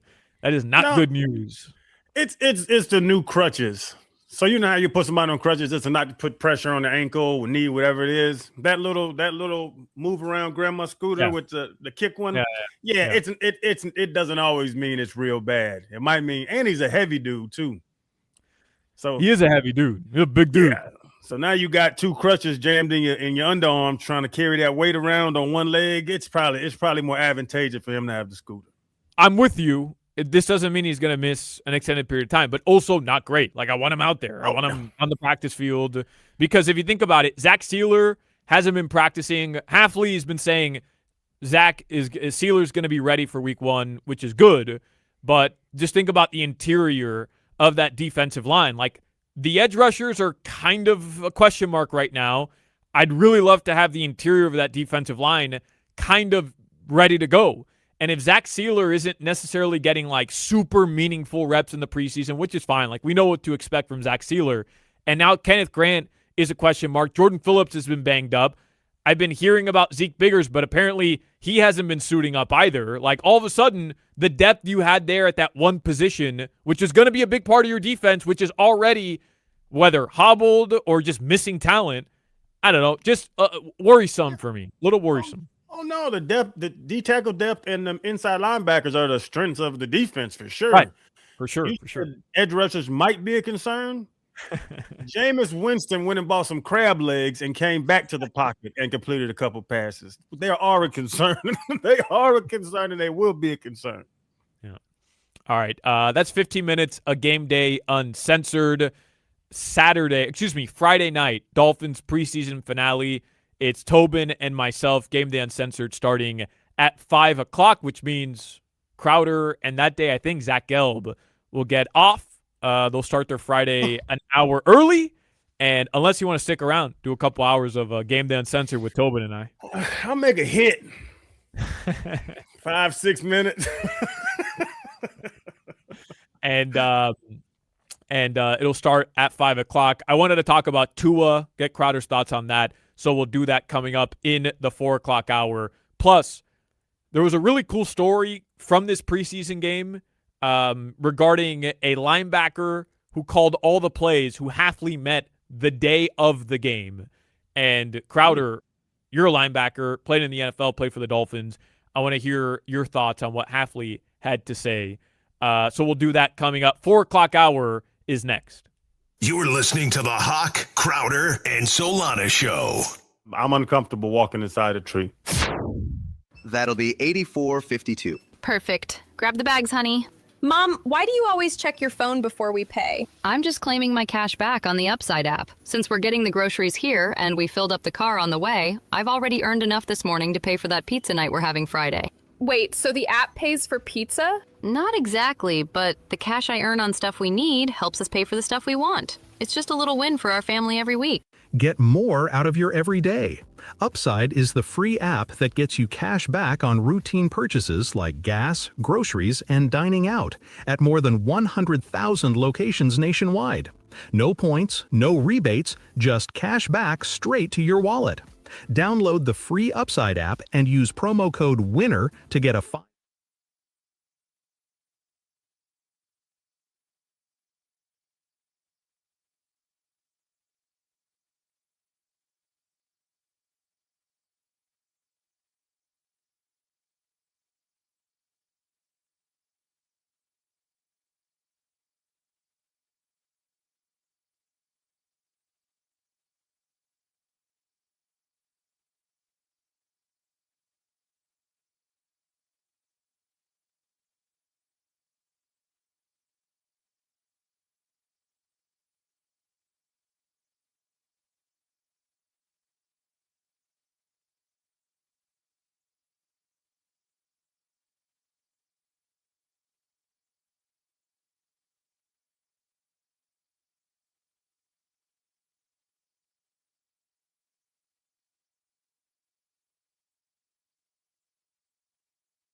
We've got traffic and date on the southbound Palmetto, 122nd. That's backed up to 74th Street.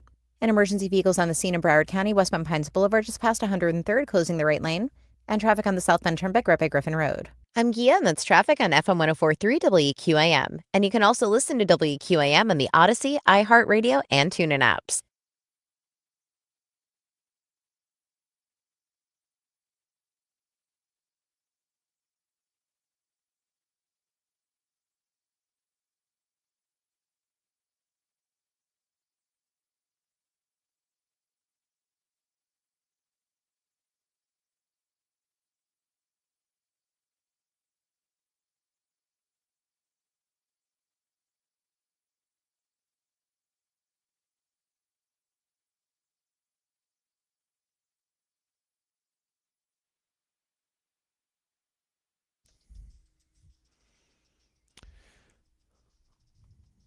Four o'clock hour, Hochman, Crowder, and Solana show.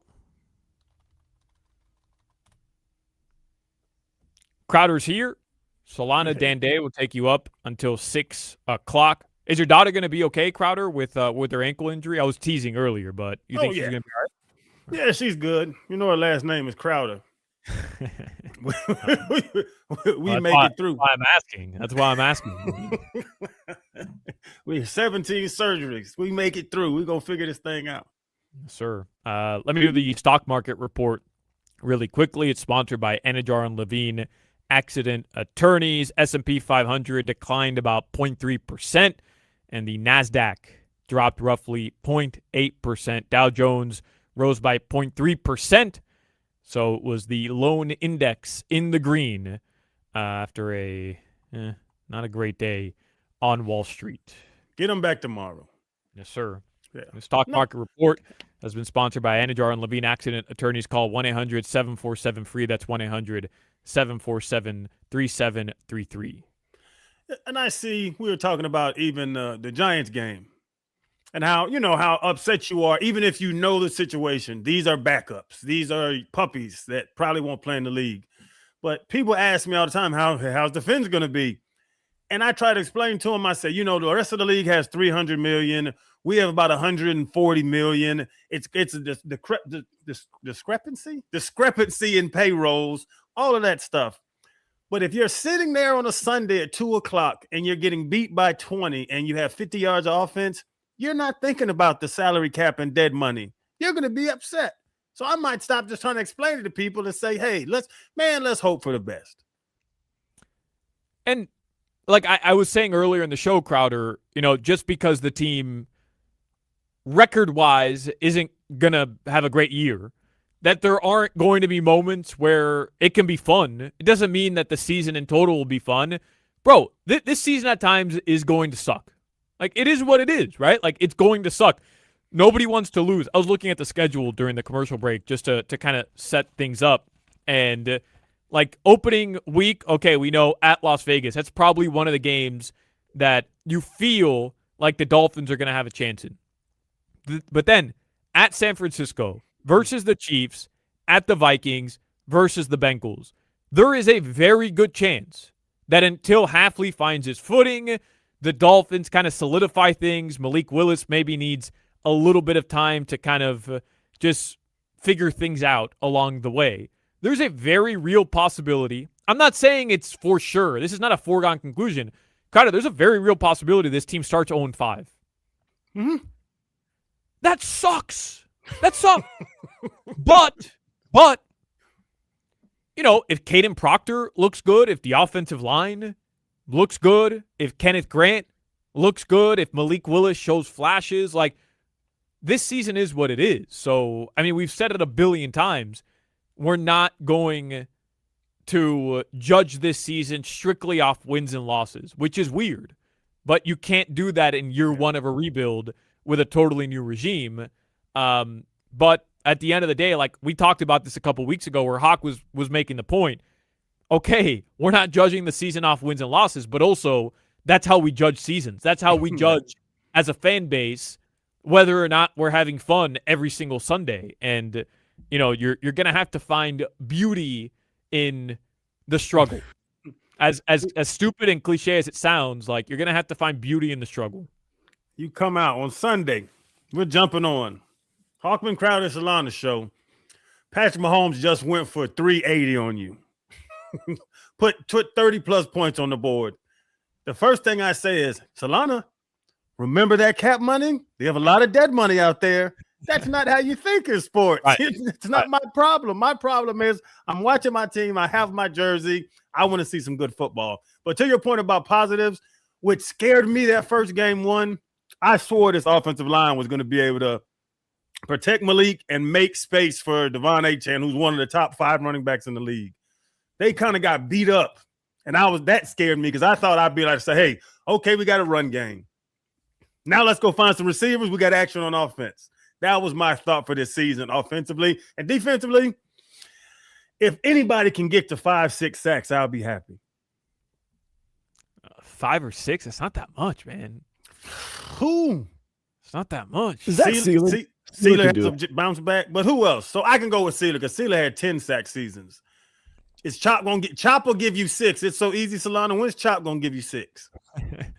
I would bet the over on 5 for Chop Robinson. I would. I'm not saying Chop is gonna have some like Pro Bowl type season, but man, if Chop's not even getting you 5 sacks, then this team has a lot of work to do in the draft next season. A lot of work. They already have a lot of work to do, but they're going to have a lot more work to do in the draft next season. This would be the thought. Man, offensive line solidified.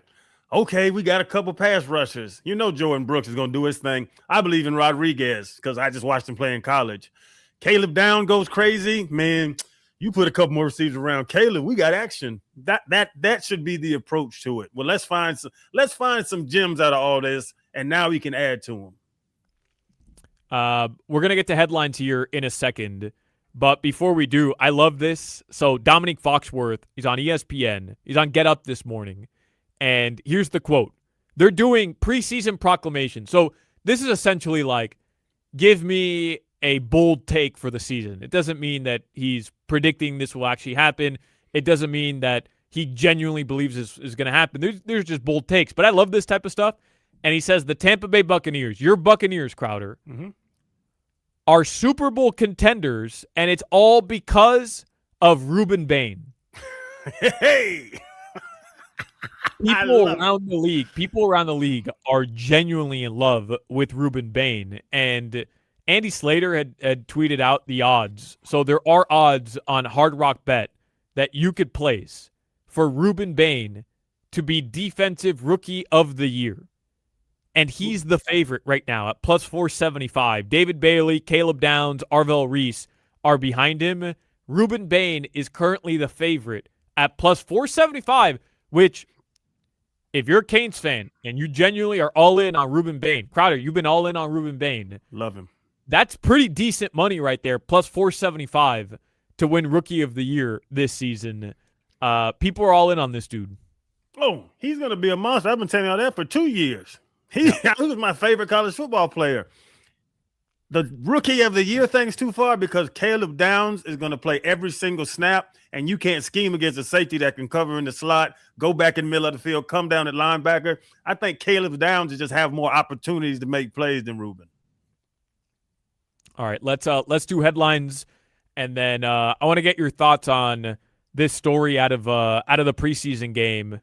Not necessarily like the game itself, but this cool story. Dolphins linebacker shows up Saturday, meets the head coach, and then is calling the entire defense for the entire second half. So we'll hear from Jeff Hafley coming up in the next segment. Headlines with Dan Day. In Miami, we go to the beach for a little solcito, and when we want a low price, you save with your Pricito. Save now with your Pricito at Doral Hyundai. Preseason game 3 for the Dolphins, going to be against the Falcons, 7 o'clock at Hard Rock Stadium, and their quote-unquote starting quarterback, Michael Penix Jr., has been cleared for full practice. Is Tua going to play on Friday, do you think, Crowder?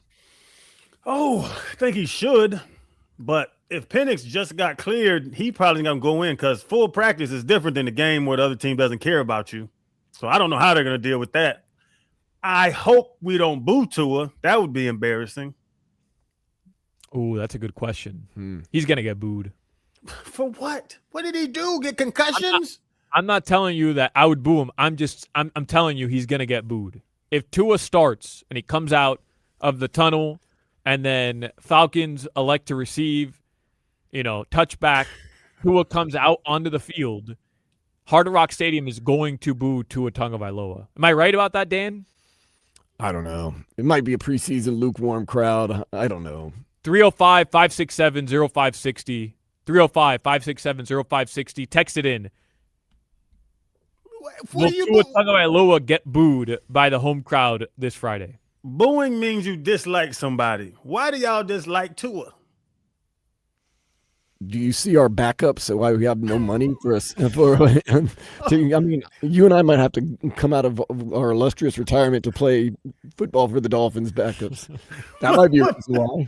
That's on Tua that he received money too early and took a bunch of it. That's not. I would have took it. Come on, that's on Chris Greer. Boo Chris Greer if you want to. I agree 100%. Chris Greer should be the one to blame, but you would agree, Crowder, that he didn't. You brought it up earlier. He didn't leave on the best terms. He was the future of this organization, and the organization never achieved what it was supposed to with him kind of leading the way. And then some of the comments last year were not great. So okay. I just think you add all that together, and Dolphins fans get an opportunity Friday to kind of voice their concerns and catharsis and just let it all out.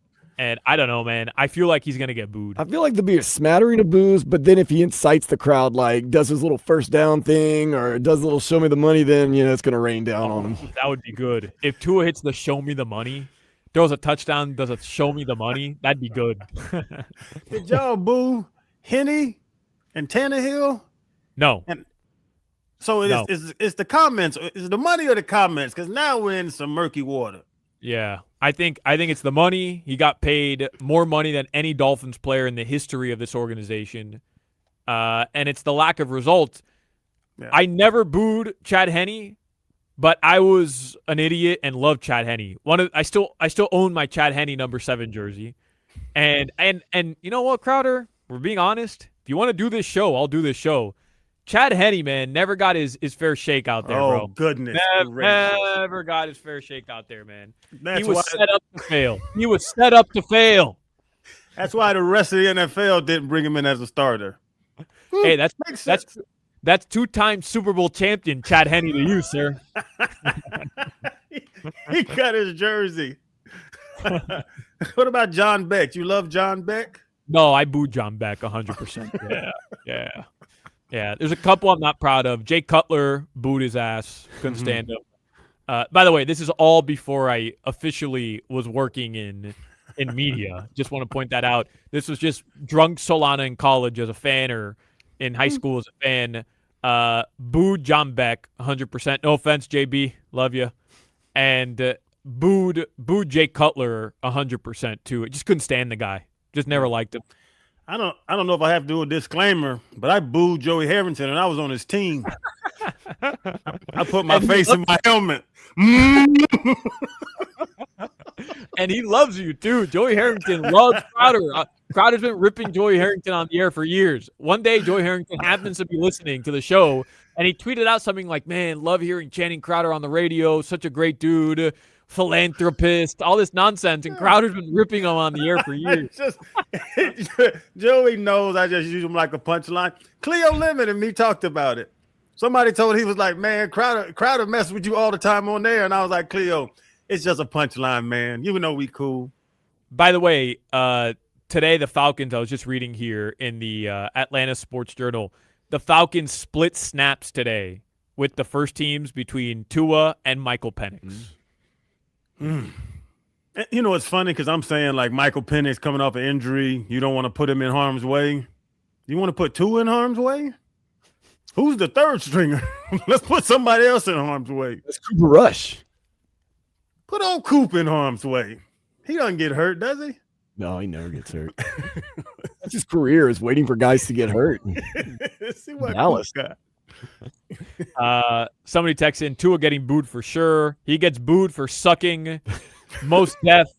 Boo Tua all the way. Okay. He was once upon a time thought of as the savior, but he was just another chump.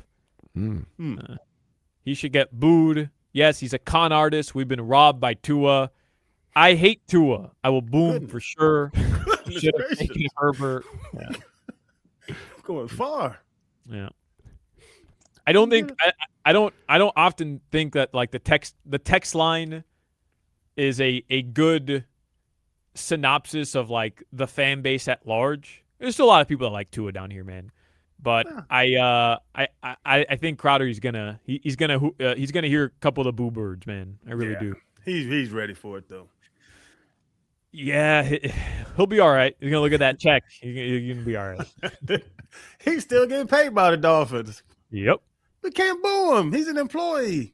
You know who's still getting paid by the Marlins? I heard this on Tobin and Leroy today. I couldn't believe it. I had to look it up. Giancarlo Stanton still getting paid by the Miami Marlins. Can you believe that? I heard that. Yeah. Speaking of people who are always hurt, Giancarlo Stanton. They were talking about it. Tobin was going through all the injuries or whatever. Giancarlo Stanton still getting paid by the Marlins. Hasn't played here in a decade. Still getting paid by the Marlins. That is insane. Insane. You can't get mad at the man for getting hit in the face with a baseball, Solana. I'm not mad. I don't care. I don't care about Giancarlo Stanton anymore. Like I'm not mad at him. This is not about that. I'm just saying in general, it's insane. Dude hasn't played here in 10 years, right? 2017, they traded him. Do I have that right, Dan? And like literally, the Marlins are still paying him. I don't know. I just couldn't believe it. That's insane. Those big contracts are wild. What did he sign? A 13-year deal or something? Yeah, bro. He signed. It was like a $500 million deal. The Stanton contract. That's wild. But that baseball is different. Trade in 2017. 2017, 13-year, $325 million contract with the Marlins in November 2014. At the time, the largest contract in North American sports history. So it runs out next year. Looking at those numbers, like Mike Trout and Bryce Harper and Shohei, they wouldn't even get out the bed for Giancarlo money. Yeah, man. What's Shohei's contract? Shohei 700. I know it's like, yeah, it's like all back. What did Juan Soto? End. Didn't he sign almost like $1 billion deal? Yeah. Shohei contract, 10-year, $700 million contract in 2023. All backloaded too. Hey, that means we're close to an athlete signing a $1 billion contract, right? Oh, for sure. Baseball, unless they do, now they're trying to mess around with the salary cap and all that stuff. But if they cut baseball loose, man, let somebody want Shohei. One of them billionaires, them crazy oil money or real estate guys, give him $1 billion. He's worth it. Crazy, crazy, man. What else we got, Dan? Speaking of baseball, the Red Sox are in town for a 3-game series. First pitch tonight with the Marlins is at 6:40 on our sister station, 560 WQAM. Yeah, the Marlins they swept the Nationals. They're going to play the Red Sox, and then they're going to be on the road against the Nats again. So you win this series against Boston, who's terrible. One of the best teams in baseball. No, they're actually good right now. Oh, no, Chicago's terrible. My bad. Yeah. But you win this series somehow, some way, and then you get the Nats again. You win that series, and then, maybe you got something cooking. Maybe. All right, this weather report is brought to you by Tornado Roofing and Contracting. Have a leaky roof? Take action now. Get your free estimate 954-968-8157. The sun is peeking through the clouds, so one side of the street might be sunny, the other side might be kind of shadowy, and the temperature will be around 90 degrees. All right, let's take a break. On the other side, we'll continue talking about the Dolphins. Got a cool story from the preseason game. I want to get Crowder's thoughts on it, so we'll do that coming up next. You're listening to the Hawk, Crowder, and Solana Show. Any sandwich oblong is going to be better than a circular sandwich. That's just facts. WQAM broadcasting live from the Ed Moore Sawgrass Auto Mall Studios. Shop massive savings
4 o'clock hour, Hochman, Crowder, and Solana show rolls on.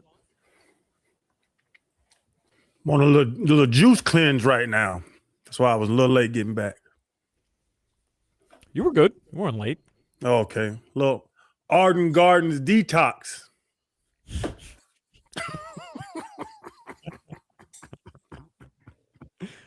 Why? Why? You know, just you're drinking a gallon of juice, a gallon of detox juice, and that's it. That's all you're eating today. That's all you're doing. Well, you can drink all the water you want. So just the detox gallon, and then as much water as you want, and it's supposed to reset. Let me see. Where do Cleanse, you buy rehydrate, and reset. Where are you buying stuff like that? They were 2 for $1 at Publix.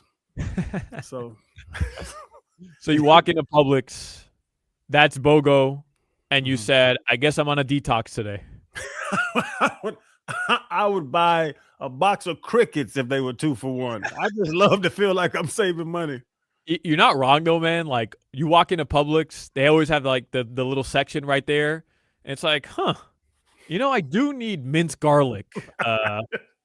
Thank you, bro. Pub. Thank you.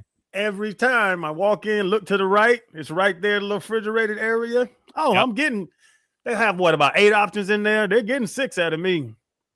Bro, I almost bought a sauna at Costco on Saturday. I meant to tell you this. A sauna. For what? It was a good deal. I mean, a sauna for $2,500. That's a pretty good deal, right? Am I crazy here? I don't know where's $2,500 laying around. I need to come live with you. No, I mean I don't have $2,500, but I don't know. I feel like a good deal is a good deal. You're telling me a wooden sauna. You walk into Costco. I'm there because I don't know what else is there to do on a Saturday before the Dolphins, right? Yeah. Like I have nothing else to do. I'm like, all right, let me just go walk around Costco, see what good samples I can get. You walk in, Crowder. There's a sauna in the middle of Costco, and I'm like, damn, this was fit in my backyard. I mean, let's go. I don't use saunas, but I could use a sauna. Everybody could use a sauna.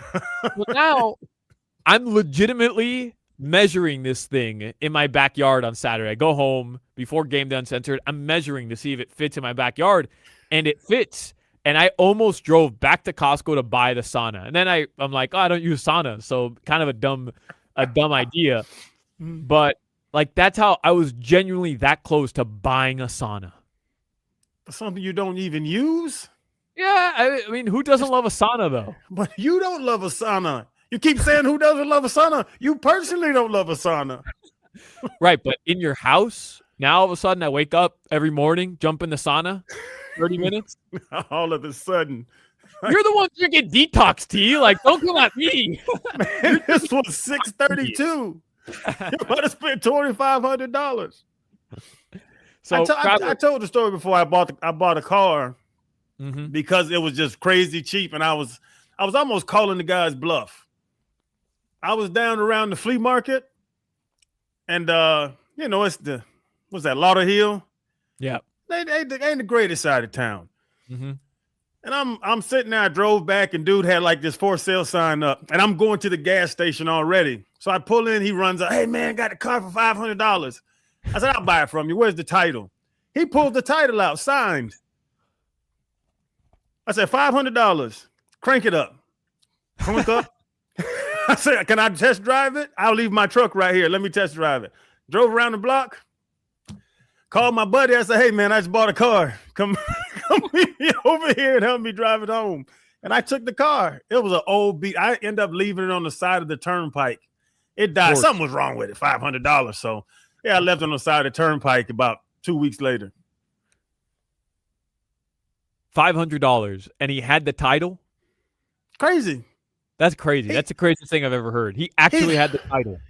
And that's what I was just calling his bluff. Like, man, you stole this car. You taking my $500, taking off running. Say, you got the title? Because I need the title to get it registered.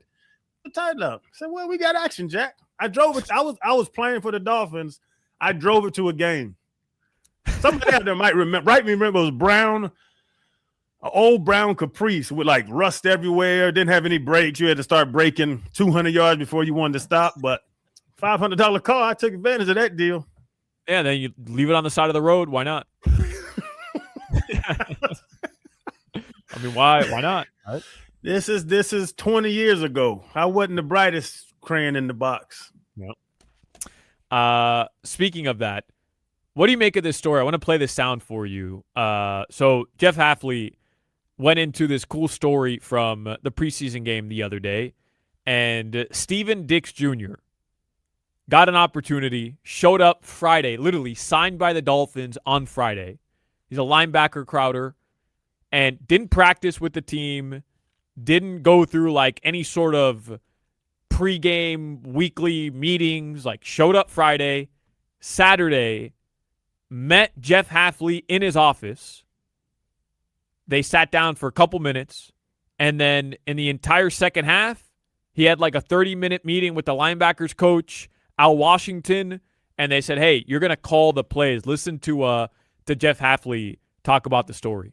Had a linebacker who I met this morning in my office, Steve, came in, met him, and he started the whole second half where we had to tell him the call, he had to give the call, and then we had to tell him what to do on every single play. So we were able to play like 2 calls in the second half, which has never happened to me in my life. So I just give him credit for going out and fighting, and that's what the preseason's all about, to find out who those guys are. You know, that's how our league works. It's like calling in a linebacker, walking in my office, saying, hey, how you doing? My name's Jeff, and you're going to play real football for us today.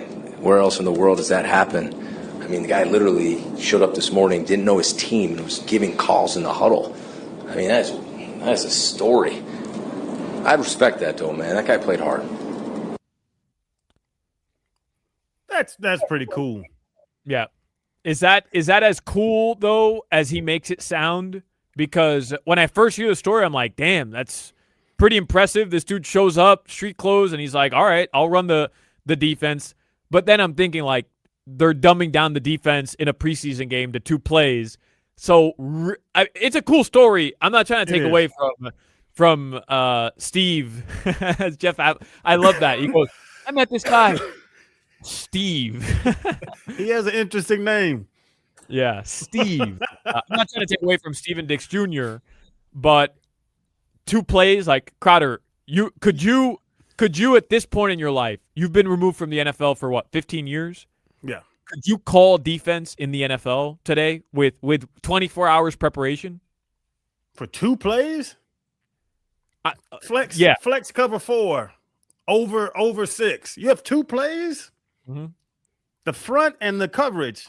That's it. There's no blitzing. There's no intricacies. There's no in and outs. There's no pass offs. You just run zone and rush 4. I could call any defense in the NFL right now if you give me 2 plays to learn. What about like a full playbook? How long would it take you to learn the Dolphins' full playbook for a game? Like, and really be able to call it, like, make the adjustment to not just know what I have to do? Yeah, I'm talking about, like, how long would it take you if you, let's say I'm studying for a test, and it's on, I don't know, the Byzantine Empire. I would probably have to study for a week to learn everything I need to know about the Byzantine Empire. How long would it take an NFL linebacker to learn a new team's entire scheme and playbook to properly call a game starting at middle linebacker? Around that same time, a week. You could do it in a week? Yeah, because you break it down. You'll break it down to base, then you'll go to nickel, then you go to dime, you'll go to quarter, and the terminology is the same in a lot of different coverages and things. It's just it's the intricacies of, like, what do we do if it's slot against 4 and, you know, all the crazy football nerdy stuff you have to know. But, yeah, I'm about to get paid to learn this playbook, and you give me a week, man, I'll call the game. For real, a week? That's a long time. It's almost like that with rookie camp. Like, when you come into rookie camp, they give you that week. They don't restart the old playbook for you because you're a rookie and you need it twice. They give you the basics, and now the vets come in, and now you hit the ground running. Like Zach would tell me. Let me not lie. Zach would tell me what to do, but he'd roll his eyes if I asked. So he remind me, hey, inside, outside, CC. But if I said, hey, Zach, who I got? You got the tight end. Because why aren't you prepared? Why didn't you watch the tape? Why didn't you read the film study or watch the film study? Yeah. So I was gonna say the story you told about Halfley and Steve is way more impressive than the actual happenings of it. Right. Because yeah. I'm thinking he walked in, they gave him a playbook on Saturday morning, and he went out there and called the entire defense that afternoon. That guy needs a job as a coach if it's not a linebacker, because that was impressive. I swear I could teach y'all two defensive plays in 10, 15 minutes. Kind of stole Dix's thunder there, huh? Don't tell the side of the story where they only ran 2 plays. Yeah, he should have kept that to himself. He should have just said, this guy called the entire defense, bro. The entire defense. Yeah, but I guess, I don't know if it's panic or opportunity or just, cojones to go play with that short of a preparation. That's impressive out of Steve. Also, it's his first game too. He was in the Arizona Cardinals summer program, which I don't even know what that means. So that was his first real NFL action. Yeah, that means he ran some sprints and worked out a couple times, Dan. Got some cardio in. But he was selling popcorn or something. he got a free swag bag and ran some sprints. Summer program. We're gonna take a break. We'll continue talking some Finns until 6 o'clock. I want to get Crowder's thoughts on Klay Thompson. We'll do that next. You're listening to the Hawk, Crowder, and Solana Show. Do it for Tim Horton. Baseball coverage on WQAM is presented by Xfinity. Score the most reliable Wi-Fi. One price, 5 years, guaranteed. Xfinity. Imagine that. If your garage door is outdated, damaged, or not hurricane ready, don't wait. Call Allied Doors today. And not even with the hurricanes. What about the water that bounces in after it rains? Or you got all these holes in your old garage to get bugs in, messes up everything. Listen, call Allied Doors. They are the best, serving South Florida since 1966. That's 60 years of trusted family-owned service. Beautiful home, great family, nice yard. Garbage garage doors are going to mess it all up. You got to call Allied Doors today. Huge in-stock inventory, same-day service, and custom impact-rated doors that are built to protect and upgrade your home fast. And the LiftMaster opener, I'm telling you, they are something special. It doesn't take a minute to open a garage door, and it doesn't have to be loud. LiftMasters are built to perform, and they are the best. Our personal home, wife has investment properties. You got to call Allied Doors today. 954-942-8550. That's 954-942-8550. 8550 or visit allied-doors.com. Mention this ad, $300 off, protecting and upgrading your home. Don't wait. Call Allied Doors today.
Traffic in Dade, westbound of the Dolphins, 17th Ave, going back to Lejeune, and Palmetto headed northbound on the express lanes right by 25th Street to 103rd.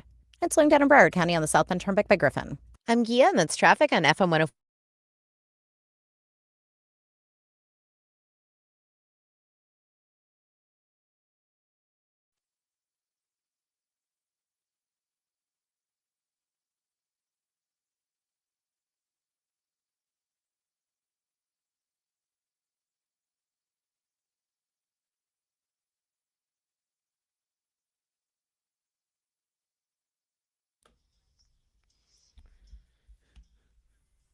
Any of you really upset about the story of the guy who got cut by, was it Cleveland? Is it Daquan Wright? And he's gonna go play for LSU. He's a tight end. Daquan Wright was playing for Cleveland on, I don't know if he was on their practice squad or if he was signed to the roster during preseason, and now he still has eligibility left in college, so he gets waived or cut by the Browns, and it seems like he is going to go play for LSU this year. Just to give you my thoughts, Crowder, really quickly, like I'm not outraged at this. I know a lot of people are. I'm not outraged from the standpoint of this is just the new normal, and I don't like it per se. Like I think it's stupid, and I also think that if you're setting a standard now where athletes are going to go to the NFL, they're not going to be ready for it, they're going to go back to college. It's just like a weird precedent you're setting where guys are going to go to the next level but then be like, oh, I'm not ready, let me go back. It's a weird thing, but it's the new normal, is it not? Like this is going to happen a lot more, I think, in the future. Yeah, I think that year's window that they have, like now they're doing that you have 5 to play 5 or whatever it is, where if you try to come out early and you want to go back for your senior year, like that's the new normal. I'm telling you, I think it's weird. Like you decided to go, but in the NBA, can't they do that too? There was a player who did that, right? Who played in the G League, and then there was somebody who played, I don't know if it was preseason or if he was on an active roster in the NBA, but then ended up going back. I think he was on the Blazers. I don't remember who it was though. And then went back to college to play for one of like the Blue Bloods. Yeah. The weird part to me is that, like, even the thing with Indiana last year, like you got these 24-year-olds playing with 18-year-olds. Like they're 6 years older than them, 5-6 years older than them. Like, and I know, like you said, I love how you put it, the new norm. Everybody wants to stay. There's a lot of guys that are making more money in college than they'll ever make the rest of their life. So why leave a great job? It's almost like leaving a great job. They're not going to class. Carson Beck talked about that. He's like, I don't go to class. All I do is play football all day. Yeah. So you're playing football for more money than you can play at another league now, because now the NCAA has become a league with these paychecks, NIL and all that stuff. I just think like the way Indiana did it is a smart way, but it's just weird to me. Like, so when I was 24, I got drafted. I was my 4th year in the NFL. I leave my 4th year in the NFL and go back to college? Right. So that's where this gets weird to me. What if he would have made the active roster, played half the season, then gets cut? So what? He can go back to college? Like, I don't like what are the rules now? I don't know what the rules are, which bothers me. I don't like that I don't know what the rules are. By the way, Dan, I know you're from Louisiana. You have ties. You went to LSU. You like LSU. A lot of people are crushing Lane Kiffin for this. I don't understand why. If Lane Kiffin is within the rules to do this, and he's getting a tight end that's going to help him win, like, whatever, man. Like, go ahead. But I don't know what the rules are. So what? You can go play 2 seasons, and then you're not good enough to play at the NFL, but you still have eligibility left, so now you can go back to college and get a check? Like, what are we doing here? You know what would be funny? If I try to get my 2 years of eligibility back. You should. I'm not even joking. You should. You officially on this show, Crowder, for those who missed it last week, we found out that Crowder never officially retired from the NFL. Like, there was no formal PR post. There was no formal, like, declaration. You were just kind of shooting the bleep with Sid Rosenberg on the air. And he's like, are you retired? And you're like, yeah. I'm done. And that was it. That was your so you officially retired on the air last week. Yeah. You should announce that you're entering the portal and that you're looking to go back to Florida and you want NIL money. And I didn't have my exit. What is it? My retirement speech? Right. No retirement speech. Because I retired as a Dolphin, the only team I played for. Mm-hmm. So I need to retire as a Dolphin officially with a press conference. Mm-hmm. And then I need to announce that I'm going back to get my 2 extra years in college. I like that. I can't play, though. Man, you talk about it all the time. I'd have an asthma attack and both my feet would break. But I don't know. I don't know about that. Hold on. Let me see the Gator schedule, because you guys always open up with a couple cupcakes. All right, so first game for the Gators this year, you got FAU at home, but the second game you're playing Campbell. Who the hell's Campbell? Great soup. Campbell Fighting Camels. Is this a joke? Am I getting punked? I think they're in Maryland, to be honest with you. Yeah, they're upcoming team. They're working hard. They're recruiting. You guys couldn't even get the Citadel. You got the Fighting Camels to play this year. North Carolina. Well, you couldn't play. You don't think you could play a couple snaps against the Campbell Fighting Camels? I don't think I could start for the Campbell Fighting Camels on their team. What are you talking about? I haven't ran full speed in 15 years. I broke my feet doing a toe touch. Yeah, I was going to say, we know the injury vulnerabilities of this show, so let's not. Good point. Good point. My pinkies go numb when I sleep. You think I could go play football again? It's crazy. 5 o'clock hour is coming up. We're going to dive back into the Dolphins. Klay Thompson as well. I want to get Crowder's thoughts. Klay Thompson, officially official. He'll be announced tomorrow, 3 p.m. by the Miami Heat, but he has signed a 2-year deal with the Miami Heat. We'll talk a little bit more about that. Coming up, it's the 5 o'clock hour. Hochman, Crowder, and Solana. You're listening to the Hawk, Crowder, and Solana Show. Ground beef.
Crash and Dade, northbound 95 or by 79th Street, that's going to take the center lane.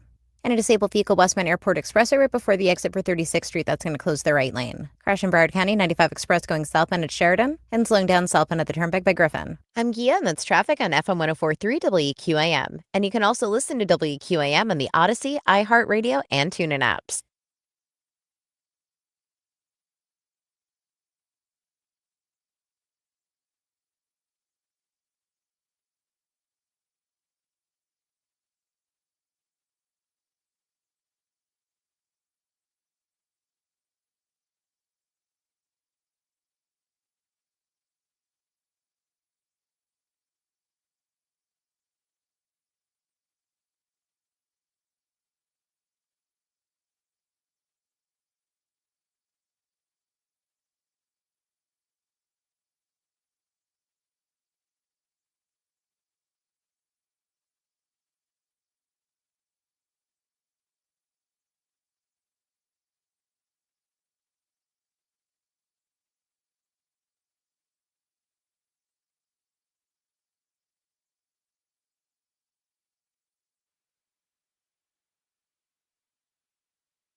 Five o'clock hour, Hochman, Crowder, and Solana show. Just a reminder, Hawk is off all week. Jimmy, the bedbug, he's off all week. The bedbug sent us, you're not on this thread, Dan, but the bedbug sent Crowder, Hawk, and I a video of him taking a Mama Juana shot a couple hours ago. Ooh. And does Jimmy, is he okay with that, man? You know, yeah, I don't know. Have you seen this video, Crowder? You're muted. I don't know if you've seen this video, but does he yes. know? Does he know? What is that? Mama Juana? I told you, Crowder, that special juice that's alcohol that they bury in the ground that can sometimes get you a little juiced up.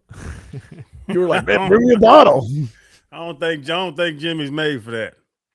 Yeah, Mama Juana, I think, is Dominican, Dan. Yes. I think I have that right. And they have like wood in it. It's alcohol. They bury it in the ground for a couple days. Some people say it gives you a little, pick me up and gets you drunk. Yeah, I love pick me up. Oh, a little sexual pick me up. Oh, I got you. Yeah, Jimmy don't need none of that. He sent us a video, man, and I won't play the video because. Like, I don't want to invade his privacy totally, but let's just say he's not built for Mama Juana. We'll just put it that way. He sleep right now with a pants tent. I did at the start of the show. I'd mentioned that Jimmy's cruising, and he's on a I think like a 7-day cruise across the Caribbean, and I set the over under of soft serve ice cream cones that he's going to make himself and consume on this cruise at 73.5 over 7 days. So I kind of did the math there. That's like basically 10 a day, maybe a little over 10 a day. And I think I nailed it there. I think that's what Jimmy averages on a cruise ship, 10 a day. Here, he sent us a picture of him eating one of them. Oh, yeah. It's 24 hours a day, too, that you can go to that soft serve machine. So you can wake up at 2, 3 in the morning, go make yourself a little soft serve, and get back in the room. You can crush, 3 of those in 5 minutes? I mean, those things are... Just about to say, he's double fisting, so 10 is easy. For sure. Can I have a tray? A tray? It's like, yeah, I'll have, I've got 6 family members, so I'll have 6 for me and then 6 more for everybody in my party. Yeah, you get 2 vanilla, 2 chocolate swirl. He sent us like 4 meals. He just got on there today? No, he's been on there since Saturday. Okay. Like, you just walked on and started eating? Yeah, but what else is there to do on a cruise? I don't even think that's an issue. Like, what else? Literally, you go on a cruise to be a fat pig. And I am guilty of that. I love cruising. I love cruising. I go on a cruise. I'm a fat slob the entire time. I'm eating the entire time. I'm drinking the entire time. It's just, it's one of those things you do. It's free. I mean, what else are you going to do? You don't go on the good cruises? What are you going on? A wooden boat? Yeah, basically. They have hang gliding, the little, not hang gliding, but the little ropes you put around and sit in and they slide you outside. They have slides. They have wave pools nowadays. You got to get on a newer cruise. I take the old woolen classes too. I do jewelry making and basket weaving. I'm all in on the cruise. I'm a big like bingo guy. I'll do a little water aerobics in the morning with the 75-year-olds, with the retired ladies for sure. But you're telling me you're hang gliding on a cruise ship? What are you talking about?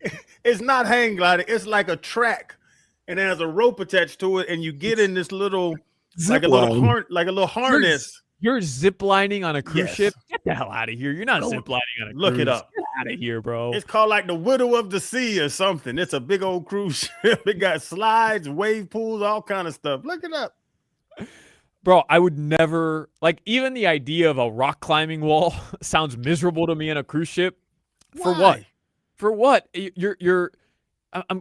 All of a sudden now I'm competing in world's strongest man competition while I'm on this cruise. Like, who am I kidding? What? I'm doing high rocks now on the cruise. Like, I'm here to eat 18 slices of pizza in the morning, go sit by the pool. I'll slip the bartender a 20 so he treats me right. I'm going to drink pina coladas until I need to throw up. Then I'll throw up. And then I'll go back to the buffet. And now I'm eating chicken tenders and french fries to the dinner. And then guess what? Dinner, I'll have 3 of every entree. Bring them out. Let's go. Let's go, garçon. Bring me 3 of every single entree. I'm just a fat slob on there, bro. I'm not rock climbing on a cruise. You gotta have fun. You might as well go to a food court the way you treat a cruise. It is a food court. Isn't that what a cruise is? No. Am I wrong here? Pick up a comedy show, see a cover band. You know? I do like the comedy show on the cruise. Those are always good. What about the hypnotist out there? Yeah. See, now we're talking. The comedy show is always a comedian who wasn't good enough to be a comedian off a cruise ship, but he's got his cruise jokes in order. He knows how to work the cruise crowd. And he knows everybody's on vacation, so they're in a good mood. So You're even if trying it's to not laugh. funny, Right. like they want to laugh. Yeah. They got a track, a weight room. No. Get a Not doing that on jog in. vacation. Get a No. jog in, some supersets. Supersets. I'm doing a cruise for my my bachelor party, Crowder. How do you feel about that? You and boys? Yeah. To eat, like you just said your cruise is eating pizza and ice cream. Yeah, it sounds like a pretty good bachelor party to me, man. Hey guys, let's get together, get drunk, and eat pizza and ice cream. Yeah, that's what we're doing. Everybody's gonna get sick and tell you they can't make it. No, I've been sick for a couple. County area, man. I'm locked down. I can't leave. Come on, Dad. I'm not coming to eat ice cream for a week with Solana. Somebody says 305-567-0560. Agree with Crowder. Solana needs to use the rock climbing and zip line on a cruise. Okay, Yes. sir. Okay, sir. Yeah. Go have fun on the rock climbing wall while you're cruising. I hate that. Who are you trying to impress? There's a rock climbing place in every city. There's 4 of them out in the warehouses in Doral. There's 4 of these rock. I don't know how they're still in business, but God bless you if you like rock climbing. That's cool. Like I'm not gonna hate on anybody's hobbies, but 99% of people don't go to rock climbing any day of the year. They have no interest in it. Now you're on a cruise, you're standing in line, and you're rock climbing on a cruise. Like, who are you fooling, bro? Who are you fooling? It's called and use the amenities. I don't. Do you when you and Valentina go to a nice hotel? Do you go to the spa? I always book her a massage and the spa, whatever. But I don't. I have a problem. Oh, goodness gracious! Yeah, I have a problem with being touched. I don't like being touched by a random person. I'm just not. I can't. Massages do you get? I can't do the massage. Bro. They just rub my shoulders. What is going on at your house? I've done one massage in my entire life. It was at was it the Delano? I don't know. We got one of these like day passes at one of the beaches, one of the hotels on South Beach, like one of the nice hotels. And I had to get hammered, like just blackout drunk all I remember is laying down on the bed and waking up on the bed. An hour later, the lady's like, okay, we're done. Like, you can get out of here. I blacked out because of how just like paranoid I was of sitting down for a massage. I don't like the idea of a massage. Did I tell you the one time I went on a massage? Nobody told me what to do, so I got naked, and the woman came in and was acting weird, and everybody's like, you're supposed to wear like a bathing suit or something. I was like, that's why she was acting so strange, so I never went back. It was over there at the Carolyn over there on Collins. Wrong country, Dan. She was weird.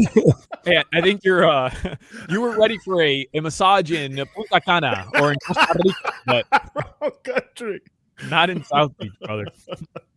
Yeah, I don't like the massage, man. I don't like the idea of somebody like touching me the whole time. So you're explaining what a massage is to us? Yeah. It's usually no touchless massages. That wouldn't be much of a massage, Solana. That's weird. You let them massage that ass foot that you got? Yeah. And put a little extra strength into the skin graft. Yeah. I'm paying you $180. Come on with it. No, you gotta really enjoy the amenities. I never do massages unless my wife will get me one, like for my birthday, or when you're at a hotel. They'll be like, "Oh, the couples massage. Okay, let's go get a massage," because you're there. Yeah. I got you. You're scary. That's why you ain't got no babies. Anyone going on a cruise, 305-567-0560. Anyone going on a cruise to do anything other than blacking out and inhaling ungodly amounts of food probably also does burpees at a strip club. That's my type. That's my type of guy or woman. That's my type of person right there. I love that. All right, we're running out of time. Let's do headlines here. 5 o'clock hour. Let's do headlines with Dan Day, and then we'll take a break. We're gonna revisit Dolphins, Klay Thompson, all that good stuff. What you got, Dan? In Miami, we go to the beach for a little solcito. And when you need a low price, you got it with your Pricito. Save now with your Pricito at Doral Hyundai. The Marlins, they're taking on the Red Sox tonight, 6:40 Lone Depot Park. Yes, sir. I'm going out there Wednesday, Crowder. Can't wait. But Marlins have swept the Nationals, and they got the Red Sox in town. Let's go. Klay Thompson, go ahead. No. I was saying, let's go. Hell, get it going. I know. Klay Thompson reportedly gave up $9.8 million when he was bought out by the Dallas Mavericks. He was scheduled to make $17.5 million this season, but will now play for the Heat on a 2-year, $13 million deal. Crowder, he wanted to be in Miami. Yeah. I think that's important. Yeah, no. I respect it. And he's looking around. He's a smart person. He's a smart dude. And he understands he's getting close to the end. So let me go. Let me not go die in Dallas. Let me go somewhere with some dogs so I have a chance to win, which is an extremely smart place for him to be. Everybody said what? Oh, the paint's going to be stuffed up. The paint. Klay doesn't want to be in the paint. Klay's happy with the paint being stuffed. Kick it out to me. I'm going to pull up, hit these threes. We're good to go. Yes, sir. This weather report is brought to you by Tornado Roofing and Contracting. Have a leaky roof? Take action now. Get your free estimate, 954-968-8155. Still going to be a scorcher throughout the evening and probably shouldn't rain, but couldn't, two different things. Klay Thompson, by the way, as Dan mentioned, tomorrow, 3 o'clock will be introduced. We're going to reconnect with Tobin tomorrow. He's going to be boots on the ground for that. I'm going to let Crowder go because your daughter, go take care of your daughter. I know you've got things to take care of at home. Tomorrow, Zach Gelb will be with us. Crowder will be back tomorrow. Yes. So, CC, we'll talk to you tomorrow, brother. Appreciate y'all. Go have some fun. Stop eating all the time. Yeah, enjoy your detox, Channing Crowder. Coming up in the next segment, Wes Goldberg from the Locked On Heat podcast. He's also working on some Dolphins stuff. We'll connect with Wes Goldberg. We'll talk about Klay Thompson, what it means for the Miami Heat, big picture stuff. Plus, we'll revisit Dolphins and their preseason loss to the Giants. That's coming up next on Hochman, Crowder, and Solana. You're listening to the Hawk, Crowder, and Solana Show. Me sube la bilirrubina.